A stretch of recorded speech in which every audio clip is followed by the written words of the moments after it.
The gunshot echoed through the candle-lit bedroom before El Martinez could scream. Gabriel Ashford, the man everyone called the Crippled King, the paralyzed mob boss she'd been forced to marry 3 hours ago, stood 6 feet tall with a smoking pistol aimed at the window. The wheelchair lay empty behind him. "Get down," he said, voice steady as steel. Not the broken, stammering voice from the ceremony. Not the drooling invalid everyone pitied. This was the voice of a man who'd been playing dead for 3 years. And Elle's wedding night was about to get a whole lot more complicated.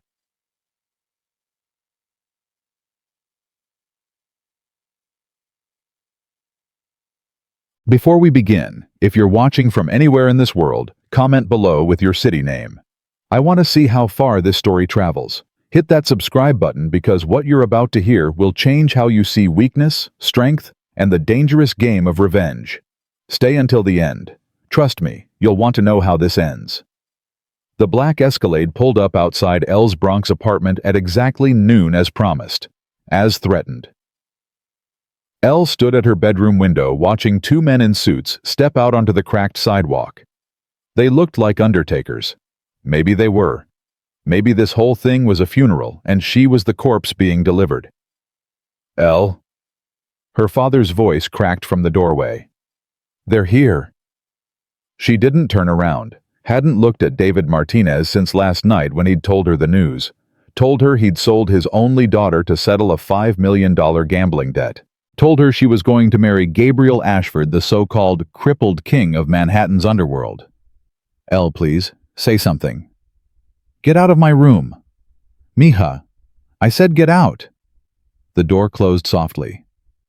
David Martinez was many things: a drunk, a gambler, a coward. But he still knew when his daughter meant business. Elle picked up the single duffel bag she'd packed. Everything she owned fit inside. 10 years of working 3 jobs, and this was all she had. A bag of second-hand clothes, a photo of her mother, and a small wooden cross Marco had carved for her 13th birthday.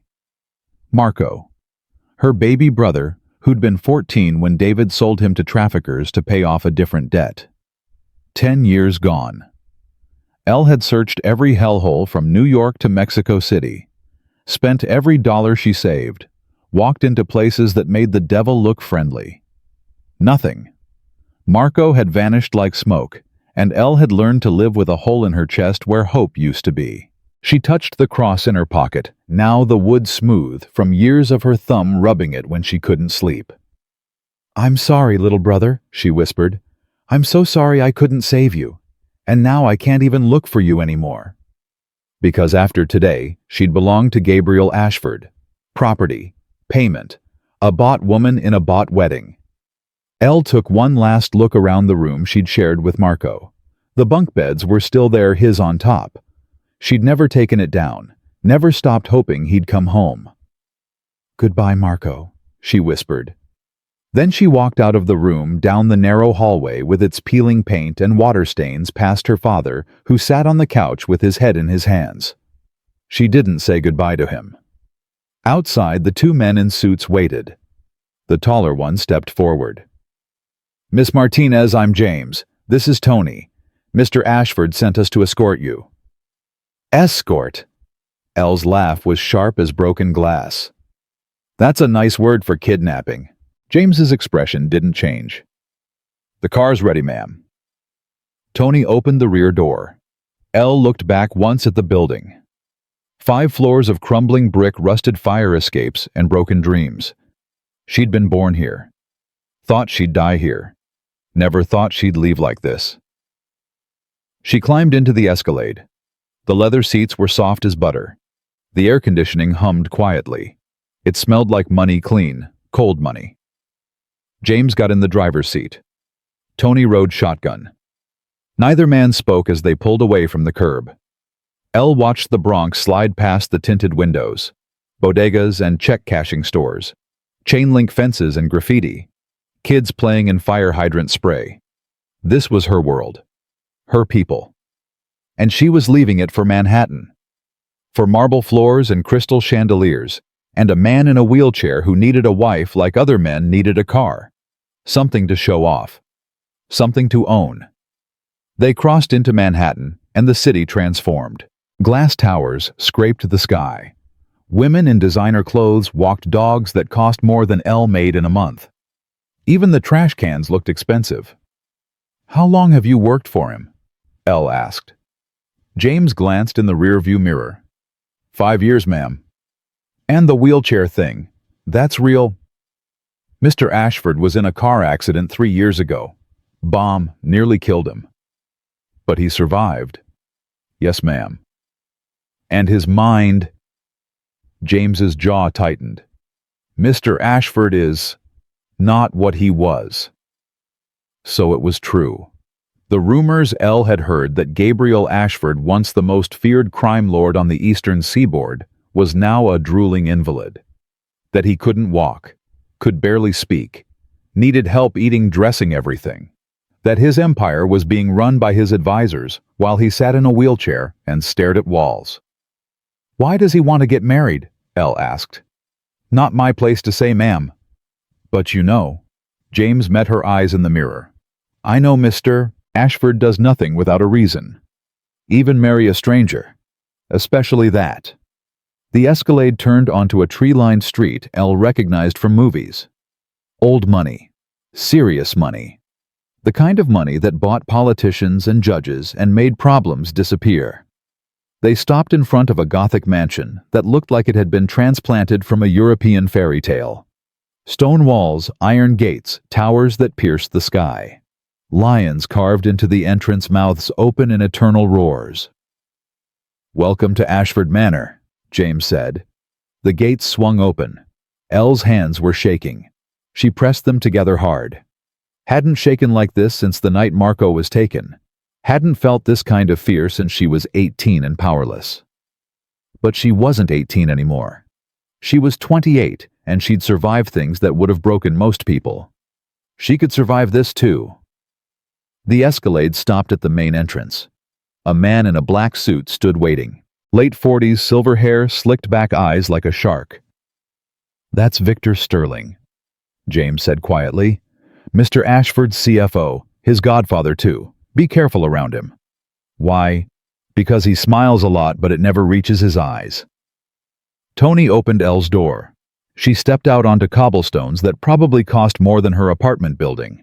The air smelled different here. Clean. No garbage. No bus fumes.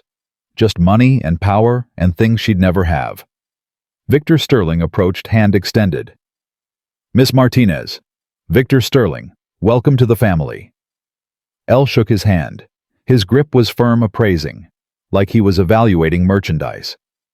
"Mr. Ashford is resting," Victor said. "The ceremony is scheduled for 6 o'clock. We'll have someone show you to your room. You'll want to freshen up." "I want to see him." Victor's smile didn't waver. "I'm sorry. Gabriel Ashford, my future husband. I want to see him." "That's not... I'm going to marry him in 6 hours. I want to see him first." Victor studied her. The smile stayed in place, but something changed in his eyes. Calculation. Respect maybe. Or recognition that she wasn't going to roll over. "Very well," Victor said. "Marcus will take you." A massive man stepped from the shadows. 6'3", shaved headscar across his throat. He looked like he ate bullets for breakfast. "Marcus Stone," Victor said. "Head of security. He'll show you to Mr. Ashford's study." Marcus nodded once. "Ma'am." His voice was surprisingly gentle. Elle followed Marcus through doors that were taller than her apartment ceilings, through hallways lined with paintings worth more than she'd make in 10 lifetimes, past servants who looked away quickly like they knew what she was and pitied her. They stopped at carved mahogany doors. "He's been expecting you," Marcus said. "Has he?" "Mr. Ashford expects everything." Marcus knocked 3 times, then opened the doors. The study was all dark wood and leather, floor-to-ceiling bookshelves, a fireplace big enough to stand in, Persian rugs, oil paintings of Ashford ancestors staring down with judgmental eyes. And by the window, silhouetted against the afternoon light, was the wheelchair. Gabriel Ashford sat motionless, head tilted slightly to one side. His hair was black too long, his skin pale as marble. He wore an expensive suit that hung loose on his frame, like he'd lost weight. Marcus cleared his throat. "Mr. Ashford, Miss Martinez is here." Gabriel's head moved slowly mechanically. His eyes focused on gray eyes the color of storm clouds. She's here," Gabriel said. His voice was slurred words struggling to form. The bride." Elle stepped forward. She'd come here ready for a monster, ready for a man who bought women like cattle. Instead, she found a ghost. "Mr. Ashford," Elle said. "I'm Elena Martinez." Gabriel blinked slowly. "Pretty. You're pretty." "Thank you." Do you want to marry me?" The question caught Elle off guard. She'd expected demands, orders, not questions. "Does it matter what I want?" Gabriel's mouth worked silently for a moment. Then, "No, I suppose. Suppose it doesn't." "Then why ask?" "Because..." Gabriel's hand trembled on the wheelchair arm. "Because I used to be someone who cared about things like that." Elle moved closer, studied his face. He couldn't be older than 35, but he looked ancient, broken, like someone had taken a strong man and hollowed him out from the inside. "What happened to you?" Elle asked. "Car bomb," Marcus said quietly from behind her. 3 years ago. Mr. Ashford was heading home from a meeting. The vehicle exploded at a red light. He was in a coma for 2 months. When he woke up, I wasn't me anymore," Gabriel finished. His gray eyes held Elle's. "But I'm still the head of this family. Still have duties. And one of those duties is getting married." "Yes." "Why me?" Gabriel's lips curved into something that might have been a smile once.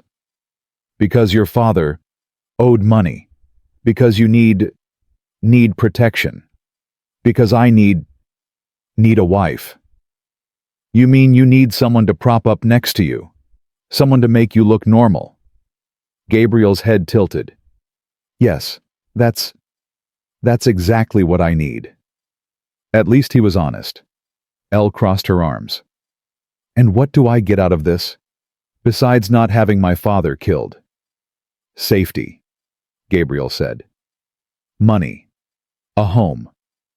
I had a home. A crumbling apartment in the Bronx, 3 jobs, debt collectors at your door." So he knew. Of course he knew. Men like Gabriel Ashford didn't buy wives without doing research. "What else do you know about me?" Elle asked. Gabriel's eyes never left hers. "Your mother died of cancer when you were 16. Your father gambles, lost everything. You've been working since you were 17, 3 jobs, never finished college." He paused, struggling with words. "And you have a brother," Gabriel continued. "Marco, 14 years old when your father sold him to traffickers. 10 years ago."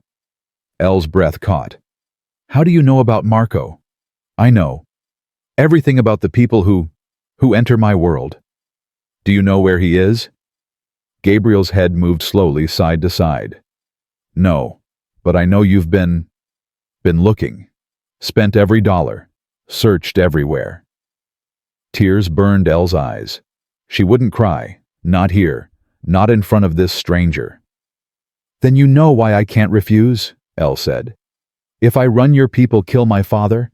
If I stay, at least I'm alive. At least there's a chance I might find Marco someday." "Yes," Gabriel said simply. "You're honest. I'll give you that. I don't have the energy for lies anymore." Marcus cleared his throat.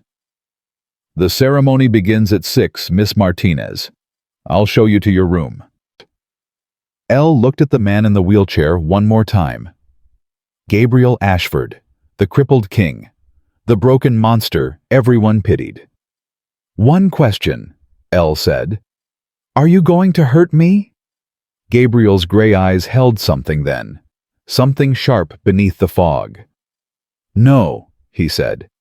I'm going to protect you. Why? Because you're mine now, and I protect what's mine. The words should have made Elle angry, should have made her feel like property. Instead, they made her feel something she hadn't felt in 10 years, safe. The bedroom they gave Elle was bigger than her entire apartment. 4-poster bed with silk sheets, walk-in closet, bathroom with a tub the size of a small pool, windows overlooking Manhattan, a wedding dress hung on the closet door. White lace designer label probably cost more than a car. Elle touched the fabric and wanted to scream. Instead, she sat on the edge of the bed and let herself cry. For Marco. For her mother. For the life she'd never have. For the girl who'd dreamed of a real wedding someday, with love and flowers, and a husband who chose her.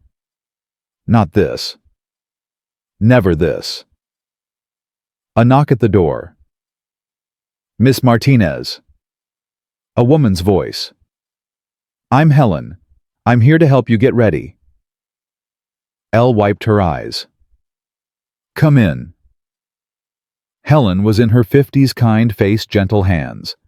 She didn't ask why Elle had been crying, just helped her into the dress, fixed her hair, applied makeup to hide the red eyes. You're very beautiful, Helen said. Mr. Ashford is lucky. Elle laughed bitterly. I don't think luck has anything to do with this. Helen's hand stilled on Elle's zipper. I've worked for the Ashford family for 20 years. Before the accident, Mr. Gabriel was a hard man, but a fair one. After he was broken. But he's still fair. He'll take care of you, Miss Martinez. In his way. And what way is that? Helen met Elle's eyes in the mirror. Like he takes care of everything he values. Fiercely. The chapel was small, private. Just Victor Sterling Marcus Stone, a priest who looked uncomfortable, and a handful of servants as witnesses. No guests, no celebration, no joy, just business. Elle walked down the aisle alone. No father to give her away. No music except her footsteps on stone. Gabriel waited at the altar in his wheelchair, Marcus behind him. He wore a black suit, fresh shave, still looked broken, still looked lost. But when Elle reached him, his gray eyes focused with sudden clarity. You came, he said, words clearer now. Did I have a choice? No. Then don't act surprised. The corner of his mouth twitched, almost a smile. The priest cleared his throat.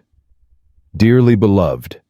Elle barely heard the words, barely felt herself say, I do. Barely registered when Gabriel slipped a diamond ring onto her finger, a ring so big it felt like a chain. You may kiss the bride, the priest said. Gabriel looked up at Elle. She bent down. Their lips touched briefly, cold and formal. Nothing like a real wedding kiss. Everything like a business transaction. I now pronounce you husband and wife, the priest said. And just like that, Elle Martinez became Elle Ashford. Owned, sold, married. Victor Sterling hosted a small reception in the main hall. Champagne appetizers, fake congratulations. Elle stood beside Gabriel's wheelchair playing the dutiful wife. Victor made a toast about family and loyalty.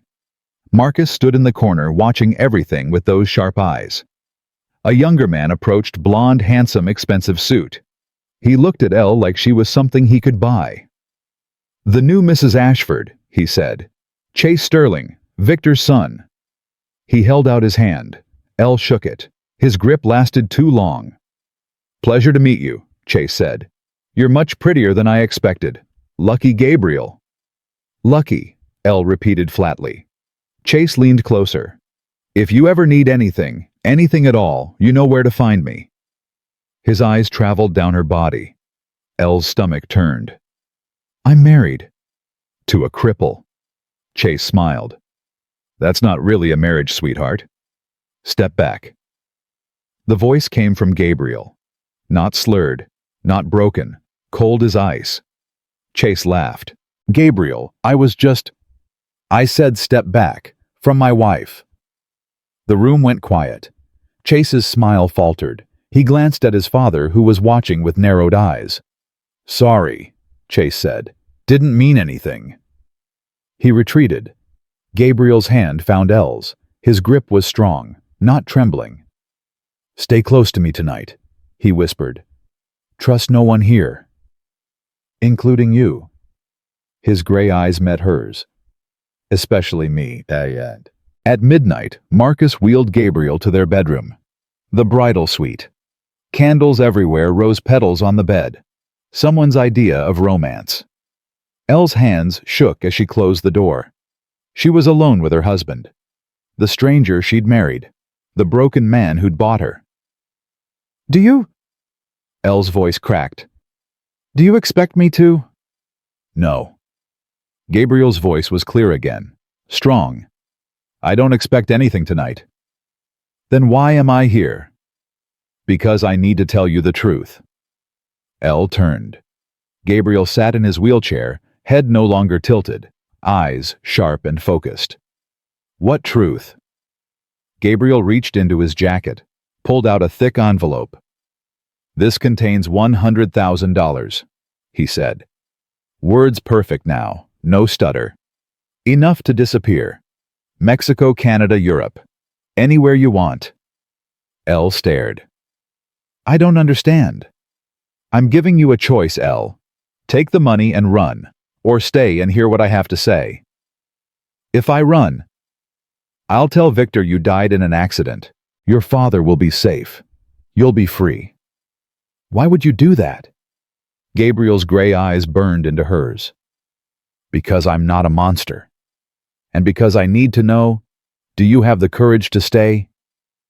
Elle looked at the envelope. Freedom. Escape. Everything she'd wanted. But if she ran, she'd never find Marco. Never have resources to search. Never have a chance. She picked up the envelope, walked to Gabriel, placed it in his lap. I'm staying, Elle said. Now tell me the truth. Gabriel smiled. A real smile this time. The truth, he said, is that I've been lying for 3 years. And then he stood up. Elle stumbled backward. Her back hit the wall. She couldn't breathe. Gabriel Ashford stood 6 feet tall. Strong, whole, perfect. Not broken, not crippled, not helpless. He walked toward her, each step measured and powerful. The wheelchair sat empty behind him like a discarded costume. What? Elle couldn't form words. How? Gabriel stopped in front of her, close enough she could feel the heat coming off his body. 3 years ago, he said, voice low and dangerous. Someone tried to kill me. Car bomb. I survived, but barely. When I woke up, I realized something. He touched her chin, tilted her face up. The person who tried to kill me was someone close. Someone in my inner circle. Someone who thought they could take my empire while I was weak. Victor, Elle whispered. Smart girl. But you're not weak. No, I just made everyone believe I was. Elle's mind raced. The wheelchair, the stammering, all of it fake. All of it. For 3 years I sat in that chair and watched them. Watched them divide my empire. Watched them smile and pat my shoulder. Watched them think they'd won. His hand moved to her waist, pulled her closer. And I wrote down every betrayal, every lie, every name, in a black ledger that's going to burn them all. Elle's heart hammered. Why tell me? Because I need an ally. Someone Victor doesn't suspect. Someone who can move in circles I can't not while I'm still pretending. You need a spy. I need a partner. And if I refuse, Gabriel's thumb traced her jawline. Then I'll give you the money anyway. I won't force you. But you'd prefer I help? Yes. What do I get? What do you want? Elle met his eyes, gray fire burning in them. My brother, she said. Find Marco. Bring him home. And I'll help you burn this whole empire down. Gabriel's smile was sharp as a knife. I already found him. The world stopped. What? Marco Antonio Martinez, 24 years old. Found in Tijuana 2 years ago. Been in my protection ever since. Elle couldn't breathe. You're lying. I never lie. Where is he? Where's my brother? Safe house in Brooklyn, recovering, healing. Gabriel's voice softened. He's been through hell, Elle. But he's alive. Tears poured down Elle's face. 10 years. 10 years of searching. When? Her voice broke. When can I see him? Soon. First you need to decide. Are you with me? Elle looked at this man. This stranger. This liar who'd been pretending to be broken while plotting revenge. This man who'd found her brother when everyone else had failed. What happens when you stand up? Elle asked. When you reveal the truth. War, Gabriel said simply. Blood, death. Everyone who betrayed me will fall. And me, you'll be my queen. Protected, powerful, free. Or dead. Or dead, Gabriel agreed. This is dangerous, Elle. I won't lie about that. Elle thought of Marco, alive, safe, waiting. She thought of 10 years of pain. She thought of David selling her like property. She thought of Chase Sterling's predatory smile. She thought of Victor's cold eyes. When do we start? Elle asked. Gabriel pulled her close. His lips brushed her ear. We already have, he whispered. Welcome to the war, Mrs. Ashford. And then he kissed her. Not the cold, formal kiss from the ceremony. A real kiss. Fire and fury and promise. Elle kissed him back. For Marco. For revenge. For survival. For the dangerous game they were about to play. When they broke apart, Gabriel's eyes burned into hers. 3 rules, he said. 1. Trust no one except Marcus and me. 2. Keep playing the helpless wife. 3. When I finally stand up in public, everyone in this house will know the crippled king is dead, and Gabriel Ashford has returned. Elle touched his face. This stranger, this husband, this dangerous, brilliant, broken man who'd given her hope. Then let's make them all pay, she said. Gabriel smiled. Now you're speaking my language. Hi. Somewhere in the mansion, Victor Sterling sat in his office reviewing reports. She's with him now, Chase said from the doorway. Think she'll be a problem? Victor didn't look up. Every woman is a problem, son. The question is whether she's smart enough to survive. And if she is, Victor's smile was cold. Then we'll have to handle her, just like we handled Gabriel. Chase nodded. Left. Victor looked at the photograph on his desk. Gabriel Ashford before the accident. Strong, powerful, dangerous. You should have died in that car, Victor whispered to the photo. But don't worry, next time I'll finish the job. He didn't know that in the bedroom above him, Gabriel Ashford was standing tall, planning, waiting, hunting. The crippled king was about to rise, and God help anyone who stood in his way. Elle woke to sunlight streaming through windows the size of walls. For 3 seconds, she forgot where she was. Then memory crashed back the wedding, the revelation Gabriel. Standing when he shouldn't be able to stand. Her husband wasn't in bed. The sheets beside her were cold. She sat up, heart racing. Had last night been real? Had Gabriel actually stood up, or had exhaustion made her hallucinate? The wheelchair sat by the window empty. Real then. Elle dressed quickly in jeans and a sweater from her duffel bag. opened the bedroom door. The hallway stretched empty in both directions, silent as a tomb. "Mrs. Ashford." Elle spun. Marcus stood 3 feet away, silent as death itself. "Jesus Christ," Elle breathed. "How long have you been there?" "Long enough. Mr. Ashford wants to see you. Breakfast in his study." "Is he—" "In the wheelchair. We have guests." "Right." The performance. Gabriel couldn't let anyone know yet. Elle followed Marcus through corridors that felt less intimidating in daylight, but no less expensive. Servants moved past, eyes down. No one spoke. They reached the study. Marcus knocked twice. "Come!" Gabriel's voice called. Slurred again. Broken. Elle entered. Gabriel sat in his wheelchair by the firehead tilted. Victor Sterling stood beside him, coffee cup in hand. Both men looked up when Elle walked in. "Ah, the bride," Victor said. "How did you sleep, my dear?" "Fine." Elle moved to Gabriel's side, played her role, dutiful wife. Gabriel's hand trembled as it reached for hers. "Elle, you look beautiful." His gray eyes held hers for half a second. A message there. Play along. "Thank you," Elle said. Victor smiled. "I was just discussing today's schedule with Gabriel. There's a charity luncheon this afternoon. Manhattan's elite. They'll want to meet the new Mrs. Ashford." "I don't have anything to wear to something like that." "Already handled. Helen will help you dress. 1 o'clock sharp." Victor set down his coffee cup. "Welcome to your new life, Elle. It's all appearances now. Smiles and small talk. Think you can manage?" Elle met his shark eyes. "I've worked 3 jobs for 10 years. I can handle a lunch." Victor's smile widened. "I like you. You've got spine." Gabriel chose well. He left. The door closed.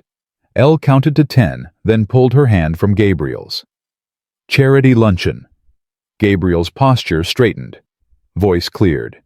"Victor's idea. He wants to show you off, prove I'm still functional enough to have a wife. And if I mess up, you won't." Gabriel wheeled closer. "But there's something you need to understand. Everyone at that luncheon works for Victor. Politicians, judges, business owners. They think they're Victor's guests. They don't realize they're mine." Meaning I need you to watch them, memorize faces, listen to conversations, who talks to who seems nervous. You want me to spy at my own wedding reception. Not your reception, your audition. Gabriel's smile was sharp. They're going to judge you, Elle. Decide if you're worth keeping around or if you're a liability. Show them you're harmless, a pretty face with nothing behind it. While actually gathering intelligence. Exactly. Elle crossed her arms. And what are you going to do? Sit in my chair. Drool occasionally. Let Victor think he's running everything. Gabriel's eyes hardened. But tonight, when everyone's gone, you're going to tell me everything you saw. And we're going to start building our case. A knock at the door. Marcus stuck his head in. "Sir, the accountant's here." "Send him away," Gabriel said, voice slurring again. Too tired." Marcus nodded, closed the door. Gabriel turned back to Elle. "Two faces. All the time. Can you do that?" Elle thought of 10 years pretending she was fine when she was dying inside. 10 years smiling through pain. "Yeah," she said. "I can do that." "Good." Gabriel reached into his jacket, pulled out a phone. "This is yours. Encrypted. Only 3 numbers programmed, mine, Marcus's, and 1 other." "What other?" Gabriel's expression softened. "Marco's. When you're ready, you can call him." Elle's hands shook as she took the phone. Marco. Her brother. Alive. "Not yet," Gabriel said quietly. "Soon. I promise. But first we need to make sure you're safe here. That means playing the game perfectly." "When can I see him?" "After the luncheon. Tonight. If you do well today, I'll take you to him." Bribery? Manipulation? But Elle didn't care. "I'll be perfect," she said. Helen appeared at noon with 3 different dresses. Elle chose the simplest navy blue modest neckline pearl earrings. "You look like money," Helen said, pinning Elle's hair up. "Old money, that's good. New money tries too hard." "Thanks for the tip." Helen's hands stilled. "Miss Elle, Mrs. Ashford, can I say something?" "Sure." "Be careful around Mr. Sterling. Victor, I mean. He seems kind, but..." Helen met Elle's eyes in the mirror. "I've worked here 20 years. I've seen things. Mr. Victor isn't what he pretends to be." "What is he?" "Patient. That's what makes him dangerous. He waits for the right moment, then strikes." Helen's voice dropped. "The car bomb 3 years ago. Everyone says it was the Bratva, but I heard Mr. Victor on the phone that night before it happened. He sounded pleased." Elle's pulse jumped. "You think Victor planted the bomb?" "I think accidents don't happen to men like Mr. Gabriel unless someone wants them to." Helen finished pinning Elle's hair. "Watch yourself, dear. And watch your husband." "Gabriel? Why?" Helen smiled sadly. "Because men who survive car bombs either get very lucky or very smart, and Mr. Gabriel was never the lucky type." The luncheon was held in the Manor's ballroom. Crystal chandeliers, white tablecloths, flowers everywhere. 50 people in designer clothes drinking wine at 1 in the afternoon. Gabriel sat in his wheelchair at the head table, Elle beside him. Victor worked the room like a politician, shaking hands and laughing. Mr. and Mrs. Ashford, a woman in diamonds, approached. "Congratulations on your marriage. I'm Senator Hartley." "Thank you, Senator," Elle said. "You must tell me how you met Gabriel. Such a romantic story, I'm sure." "Romantic, right," Elle smiled. "We were introduced by mutual friends." "How lovely. And you're from Queens, I understand." Translation: "You're poor." "The Bronx, actually," Elle said. "Born and raised." Senator Hartley's smile tightened. "How quaint." She moved on. A parade of others followed. Businessmen, lawyers, a judge who smelled like bourbon at 1:30. Elle smiled, nodded, played the harmless bride, but she watched.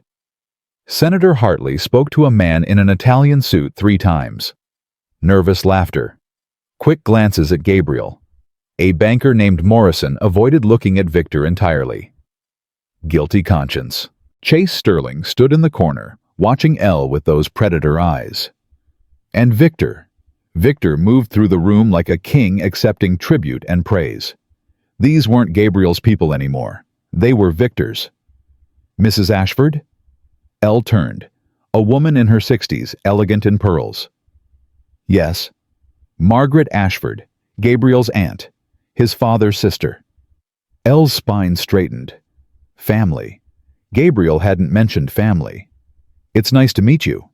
Margaret's eyes were sharp as knives. "Is it? I doubt that. You've been sold to a broken man, dear. Must be terrifying." "It's not so bad." "Liar."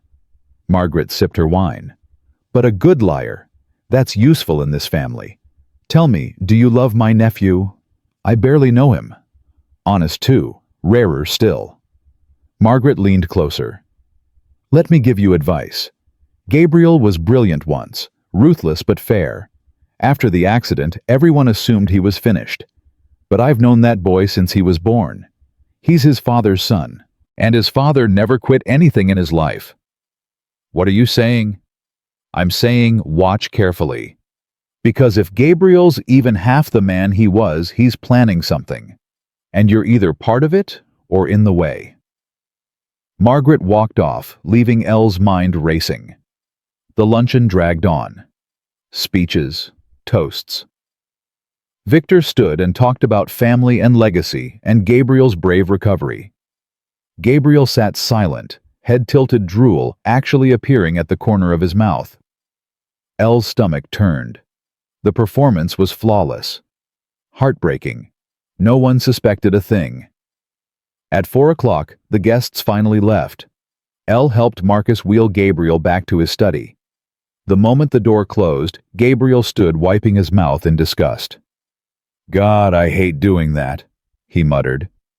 The drool was a nice touch, Elle said. Too much. No, sold it perfectly. Gabriel moved to his desk, poured whiskey. What did you see? Elle closed her eyes, pulling up memory. Senator Hartley's nervous. Kept talking to a man in a gray Italian suit. They're planning something. The man's name. Didn't catch it. Describe him. 6 feet, early 50s, scar on his left hand, ring finger. Gabriel smiled. James Sterling, Victor's business partner. Good. What else? A banker named Morrison wouldn't look at Victor. Guilty about something. Morrison's been skimming. I've known for months. He thinks Victor hasn't noticed. He's wrong. And your Aunt Margaret warned me. Gabriel's expression shifted. What did she say? That you're planning something. That I'm either part of it or in the way. Margaret's sharp. Always has been. She was the only one who questioned the car bomb story. Gabriel drank his whiskey. She doesn't know I can walk, but she suspects something. Is she a problem? No. Margaret loved my father. She'll stay neutral. Gabriel set down his glass. You did well today. Better than I expected. So, I passed the audition. With flying colors. Good. Elle pulled out the phone he'd given her. Then I want to call my brother. Gabriel's face softened. He pulled out his own phone, dialed, handed it to Elle. He knows you're calling. Don't be surprised if he's nervous. He's been through hell, Elle. Give him time. The phone rang once, twice. Hello. A man's voice. Older than Elle remembered, but still Marco's voice. Elle couldn't breathe. Marco. Silence. Then, Elle, is that really you? Yeah, baby brother, it's me. A sound like a sob. They told me you were looking, for years. I thought you'd given up. Never, not once. Tears poured down Elle's face. Are you okay? Are you safe? I'm good. I'm getting better. The doctors here, Mr. Ashford's doctors, they're helping. Therapy and stuff. Therapy. For my head. For the things that happened. Marco's voice cracked. Elle, it was bad. Really bad. But I'm alive. And I get to talk to you now.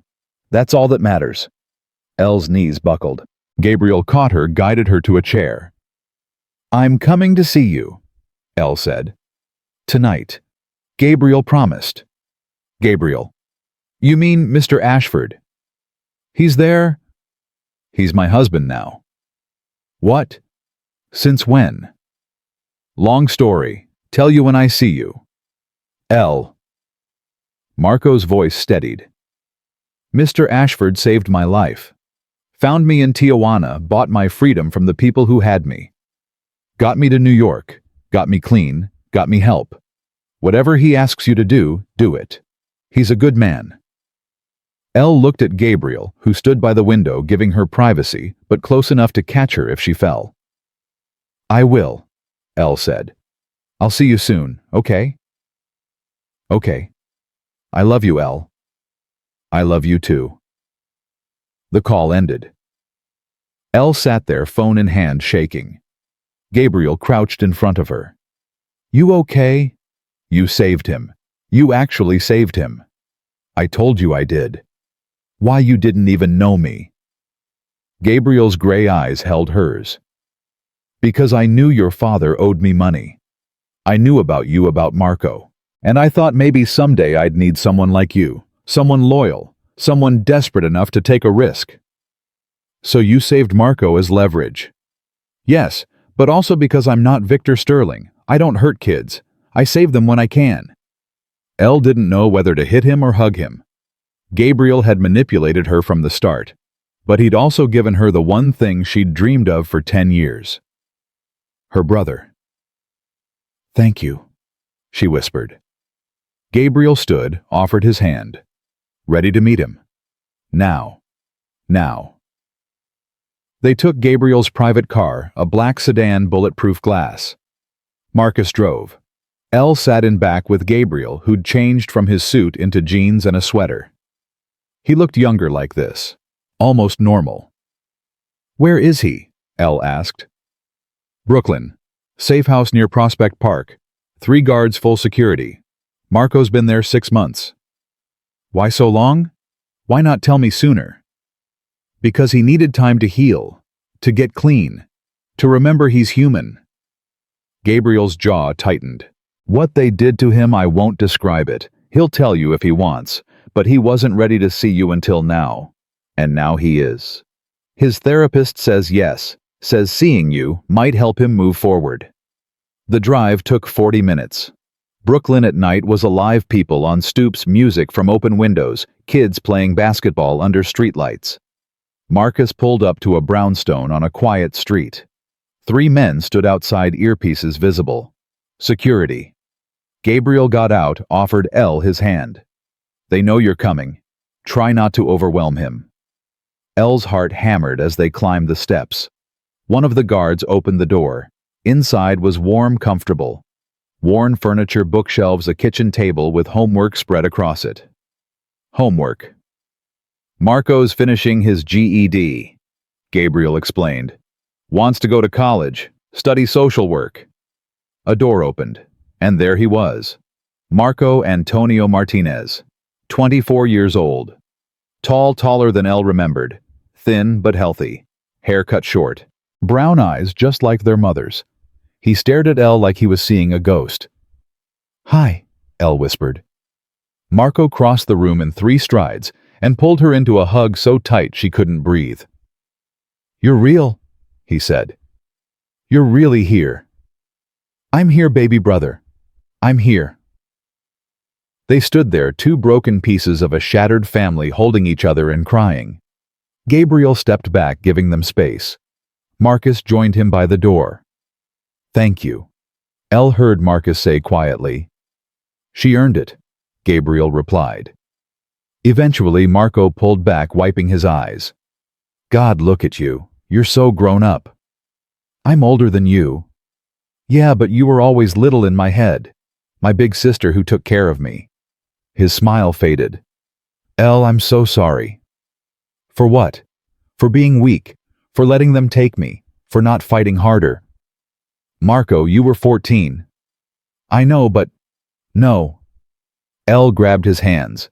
"You survived. For 10 years you survived. That's not weak. That's strong as hell."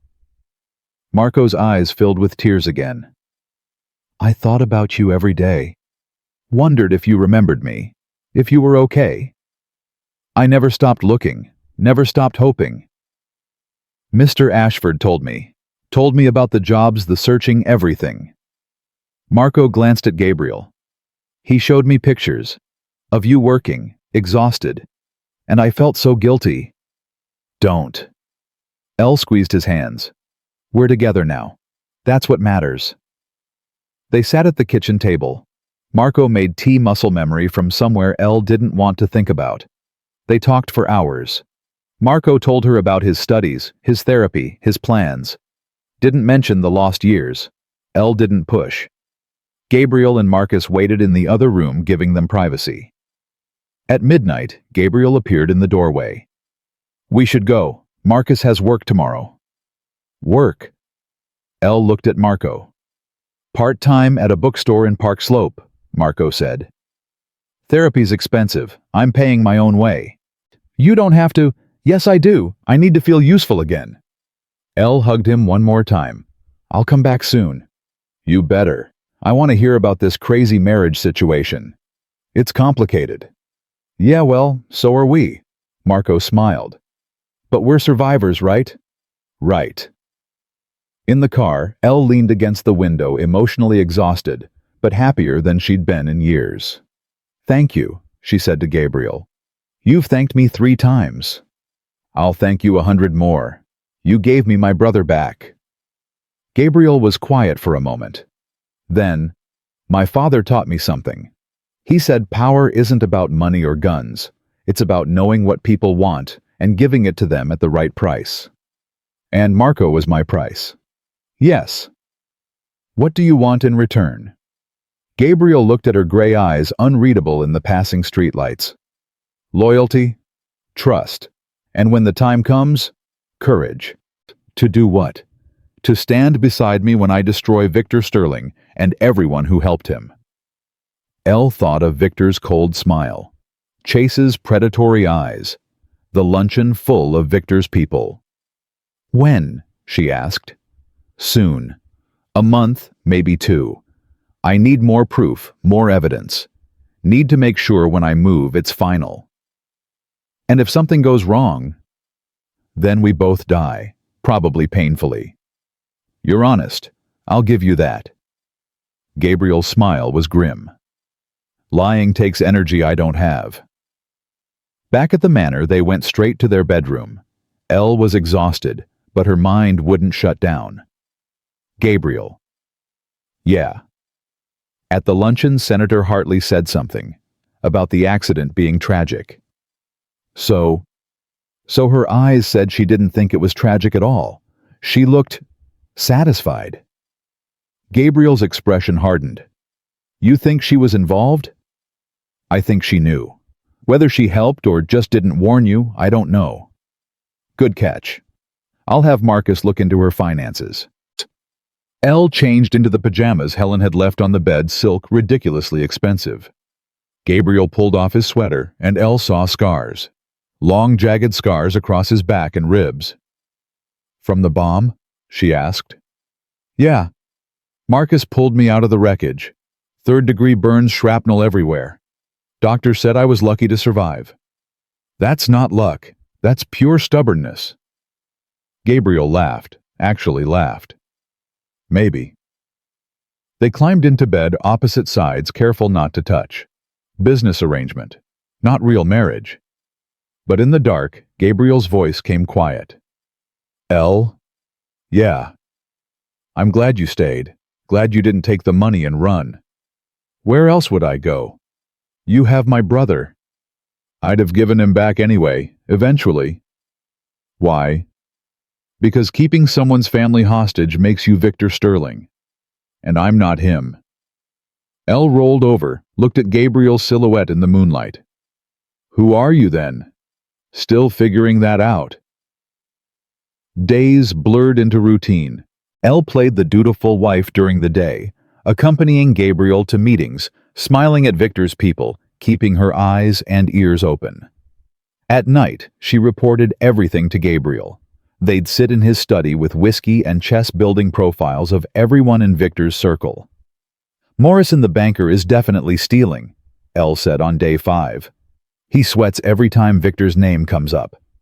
Gabriel moved his knight. Amount? At least 2 million, maybe more. Check. Gabriel studied the board, moved his bishop. Victor knows. He's letting Morrison dig himself deeper. Why? Because when you want to destroy someone, you let them build the noose first. Elle captured Gabriel's knight. Is that what you're doing, letting Victor build his own noose? Exactly. Check. Damn it. You're getting better. I'm still losing. For now. On day 7, Elle visited Marco again. He looked healthier, stronger. They walked through Prospect Park, guards following at a distance. You seem different, Marco said. Different how? Happier. Less desperate. I found you. I'm allowed to be happy. It's more than that. It's him, isn't it, Gabriel? Elle's face burned. It's complicated. You said that already. But I see how you talk about him. Like he's not just your husband. Like he's your partner. We have an arrangement. Arrangements don't make people smile like that. I'm not... Elle. I may have been through hell, but I'm not blind. You're falling for him. Elle stopped walking. That's insane. He bought me like property. He saved me, brought us back together, gave you purpose. Marco touched her arm. Maybe he bought you, but maybe you're buying your freedom with this, buying a future. That's fair trade, isn't it?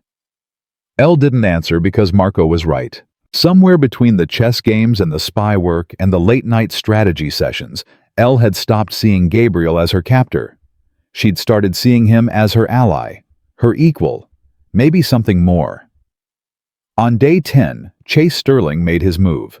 Elle was walking through the manor's garden, enjoying rare afternoon sunshine. Chase appeared from behind a hedge blocking her path. "Mrs. Ashford, we keep running into each other." "Move, Chase." "What's the hurry? Your husband's inside drooling on himself. He won't miss you." "I said move." Chase stepped closer. "You know what I think. I think you're wasted on Gabriel. A woman like you needs a real man." "And you think that's you?" "I know it is." He grabbed her wrist. Elle's training kicked in 10 years of walking through dangerous neighborhoods, learning to fight off drunk customers and aggressive creditors. She twisted, broke his grip, drove her knee toward his groin. Chase blocked it, laughing. "Feisty. I like that." Then a voice like death itself spoke from behind them. "Let her go." Chase turned. Marcus stood 10 feet away, face expressionless. "We're just talking," Chase said. "You're touching Mr. Ashford's wife without permission. That's not talking. Your boss can't do anything about it. He's a cripple." Marcus smiled, no warmth in it. "Maybe, but I'm not." Chase released Elle, stepped back. "This isn't over." "Yes," Marcus said quietly. "It is." Chase left, shooting Elle a look that promised retribution. Marcus approached. "You okay, Mrs. Ashford?" "Fine. Thanks for the save." "Mr. Ashford's orders. I'm to watch you whenever you're alone. He thinks I can't handle myself? He thinks you shouldn't have to." That night, Elle told Gabriel about the encounter.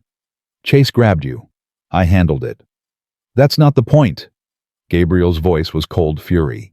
"He touched you. He dies." "Gabriel." "No, he crossed a line. You can't kill Victor's son without evidence. You said so yourself. We need to be smart." Gabriel's hands clenched. "He put his hands on you. And I'll put a knife in him when the time comes, but not yet. Not until we're ready." Gabriel stared at her. Then slowly the rage cooled. "You're right. Damn it, you're right. I know. But when the time comes, Chase Sterling is mine."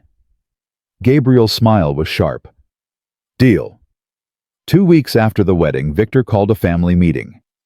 "We need to discuss the future," Victor said, sitting at the head of the conference table. Gabriel in his wheelchair beside him. L. Marcus Chase, Senator Hartley Morrison, the banker. "What future?" Gabriel's slurred voice asked. "The future of this empire, Gabriel. You're married now, stable, but the business needs direction. You've been running things fine." "I have, but decisions need to be made. Long-term investments, partnerships." Victor's eyes swept the room. "I'm proposing we formalize my role. Make me CFO permanently, with full authority." Silence. "You want me to sign over control?" Gabriel asked. "Not control. Authority. You're still the head of the family, but I handle the day-to-day." Gabriel's head tilted. "And if I say no? Then I resign, and this empire falls apart without someone competent running it." Threat?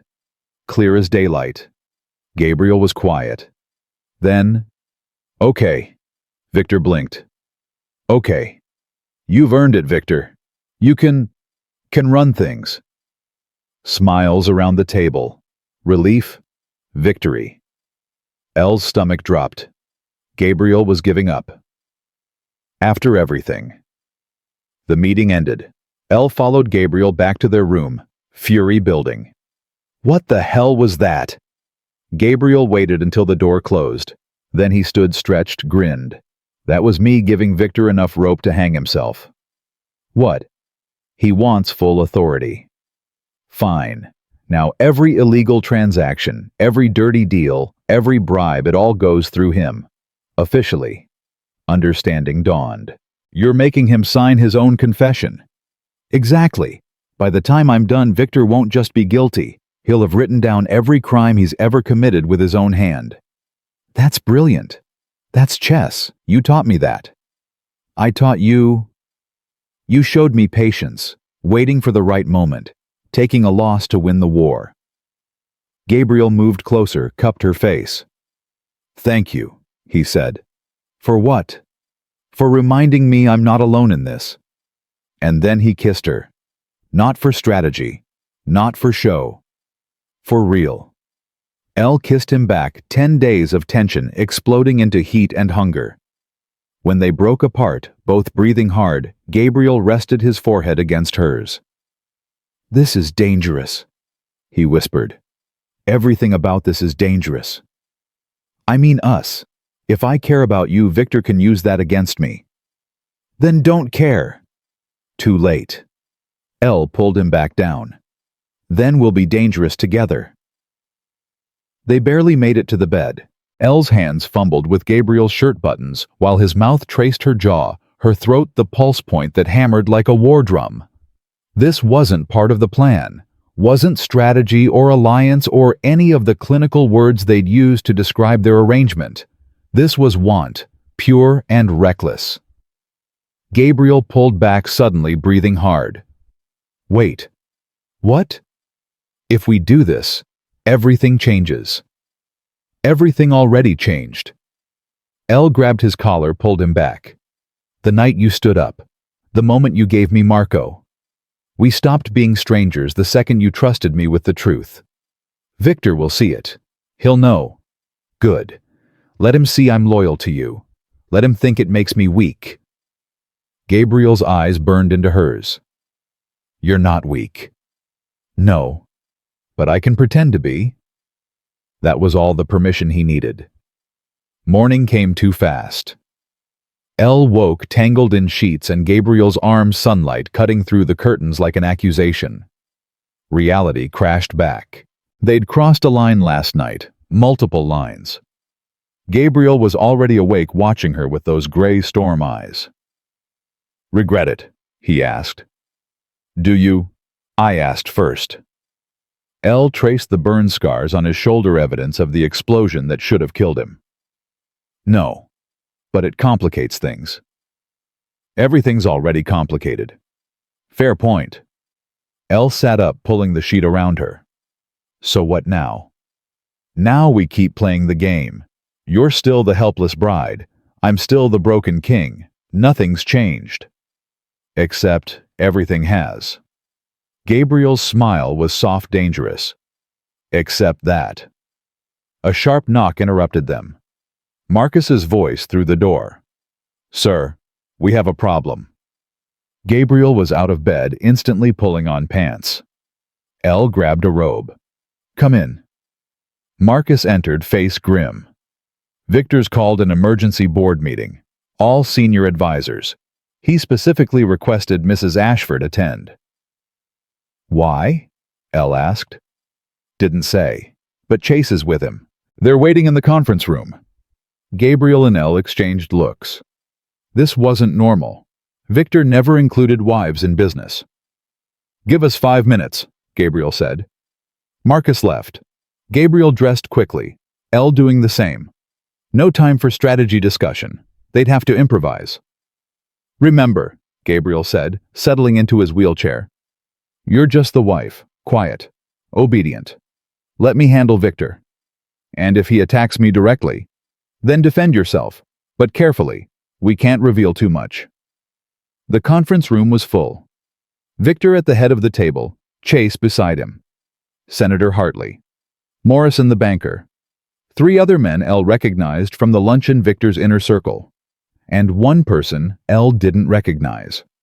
A woman in her 40s, severe suit, cold eyes behind glasses. "Gabriel." Elle. "Thank you for joining us." Victor gestured to chairs. "Please sit." Marcus wheeled Gabriel to his usual spot. Elle sat beside him, hands folded, playing meek. "This is Amanda Cross." Victor continued, indicating the strange woman. "She's a private investigator I've had on retainer." Ice flooded Elle's veins. Investigator. Victor had been digging into something. "Why?" Gabriel's voice was appropriately confused, slurred.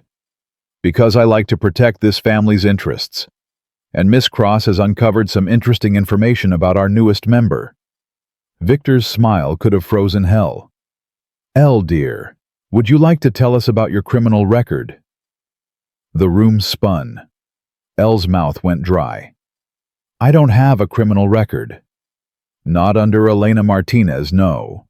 But under your mother's maiden name, Elena Reyes, you were arrested twice. Once for assault. Once for breaking and entering. Gabriel's hand found Elle's under the table. Squeezed. Warning or support, she wasn't sure. The assault charge was self-defense, Elle said carefully. A customer at the bar got aggressive. The judge dismissed it. And the breaking and entering? Elle's jaw clenched. I was 19, desperate. Broke into a pawn shop that had my mother's wedding ring. I'd pawned it to pay for her funeral, couldn't get it back. Stupid kid decision. Charges were dropped when I paid restitution. How noble. Victor's voice dripped acid. But it does raise questions about your character. My character. Elle's temper flared. You want to talk about character when you're the one digging through my past like it's dirty laundry? Elle. Gabriel's voice held warning. But Elle was done playing weak. What's your real concern, Victor? That I'm not good enough for your precious family, or that you can't control me the way you control everyone else? Victor's smile widened. Chase, show them the photographs. Chase slid a folder across the table. Elle opened it. Inside were surveillance photos. Of her. Visiting Marco in Brooklyn. Multiple shots, different days, different angles. Her blood went cold. Who is he? Victor asked. This young man you visit so regularly. That's none of your business. Everything in this family is my business, especially when the new Mrs. Ashford is sneaking around meeting strange men. He's not strange, he's... Gabriel's hand squeezed harder. Stop talking. But Elle's mouth ran faster than her brain. He's my brother, Marco, the one my father sold to traffickers 10 years ago. Gabriel found him, brought him home. So yes, I visit him, because he's my family. Silence crashed through the room. Victor's expression shifted. Chase leaned back, confused. Senator Hartley spoke up. I wasn't aware Gabriel had located the boy. Gabriel's full of surprises, Elle snapped. Victor studied Gabriel with new calculation. Is this true? You found her brother. Gabriel's head tilted, eyes vacant. I wanted to make Elle happy. How did you find him? You can barely manage to feed yourself. Marcus found him, Gabriel said. I just paid for it. Victor's eyes narrowed. And when were you planning to tell me about this? It's personal, not business. Everything is business. Victor closed the folder. This complicates things. If Marco Martinez is under this family's protection, that makes him leverage. Other families will know. They'll use him. No one knows except us, Elle said. Now, but secrets have a way of spreading, especially expensive secrets. Victor turned to Amanda Cross. What else did you find? Amanda consulted her tablet. Elle Martinez worked 3 jobs for 10 years. Sent money to private investigators searching for her brother. Total expenditure approximately $73,000 over a decade. $73,000. Victor whistled. That's dedication. Or obsession. It's love, Elle said coldly. But you wouldn't know anything about that, would you? Chase laughed. She's got you there, Dad. Victor ignored his son. My point, Gabriel, is that your wife has demonstrated remarkable persistence when she wants something. The question is, what else does she want? Security, Elle said before Gabriel could speak. A roof over my head. My brother safe. That's it. No ambitions beyond that. Like what, taking over the empire, please? I can barely keep up with which fork to use at dinner. That got quiet chuckles. Good. Let them think she was in over her head. Victor leaned back. Here's what's going to happen. Marco stays in the Brooklyn safe house, but security increases. And Elle, darling, your visits will be supervised. Can't have you leading trouble to your brother's door. Supervised by who? Chase will accompany you. Absolutely not. Elle opened her mouth to refuse, but Gabriel cut in. No. Every head turned. Gabriel's voice had been clear, strong, no stutter. He caught himself immediately slumping. I mean, Marcus should go. He's head of security. Victor's eyes were laser-focused. Gabriel, are you feeling all right? Tired, just tired. You sounded very decisive just then. Did I? Gabriel's hand trembled on the wheelchair arm. Sorry. Sometimes the words come out clearer. Doctors said that might happen. Victor studied him for a long, dangerous moment. Elle held her breath. Had they blown it? Had Victor seen through the act? Finally, Victor nodded. Fine. Marcus can accompany Elle, but report back to me after every visit. Understood? Yes, sir, Marcus said from his position by the door. Good. Meeting adjourned. People filed out. Elle started to follow, but Victor's voice stopped her. Elle, a moment. Gabriel's hand touched hers briefly. Be careful. Elle turned back. Victor waited until the room was empty, except for him, Chase, and Elle. Let me be direct, Victor said. I don't trust you. The feeling's mutual. I've spent 20 years building this empire while Gabriel played king. Then the accident happened, and I thought, finally, I can run things properly. Then you show up. A nobody from the Bronx with a convenient sad story and a brother who needs saving. It's all very theatrical. It's all very true. Maybe. But true doesn't mean innocent. So here's your warning. Victor stepped closer, invading Elle's space. I'm watching you. Every move, every conversation, every breath. And if I discover you're more than a frightened girl who got lucky, if I find out you're working some angle, you'll kill me. Worse, I'll take Marco back, sell him to the highest bidder, make you watch. Elle's vision went red. You touch my brother. You'll do nothing, because you're just the wife, powerless, bought and paid for. Victor smiled. Remember your place, Elle. It'll keep you alive longer. He left. Chase lingered, eyes roaming over Elle's body. Dad's right, you know. You're in over your head here. Thanks for the concern. It's not concern. It's observation. You're pretty, you're tough, but you're playing in a league you don't understand. And you do. I've been groomed for this since birth. You've been here 3 weeks. 4, Elle corrected. Chase laughed. 4 weeks, and you think you know how this world works? You think Gabriel gives a damn about you beyond what you can do for him? What I think isn't your business. Here's what I think. Chase stepped closer, too close. I think you're smarter than you pretend. I think you're watching and learning, and I think when this house inevitably falls apart, you'll try to save yourself. Your point. My point is, when that happens, come find me. I'll take care of you, better than Gabriel ever could. I'm married. To a cripple. That doesn't count. Elle's hand moved before her brain caught up. The slap cracked across Chase's face, loud as a gunshot. Chase's head snapped to the side. When he turned back, his eyes were ice. You'll regret that. Get in line. Elle walked out, heart hammering. She'd just made an enemy. A dangerous, vengeful enemy. But God, it had felt good. Gabriel was waiting in their bedroom, pacing. Actually pacing, not bothering with the wheelchair. What did he say? Elle told him. Everything. Victor's threats about Marco, Chase's proposition, the slap. You hit Chase. He had it coming. Elle, he's going to retaliate. Let him try. Gabriel grabbed her shoulders. This isn't a game. Chase is dangerous when he's wounded, prideful. So am I. This is different. He'll come after you, and I can't always protect you while I'm pretending to be helpless. Then maybe it's time to stop pretending. Not yet. We don't have enough evidence yet. How much more do you need? Victor basically admitted he's running the empire. He threatened Marco. He's investigating me. What are we waiting for? Gabriel's jaw clenched. The right moment.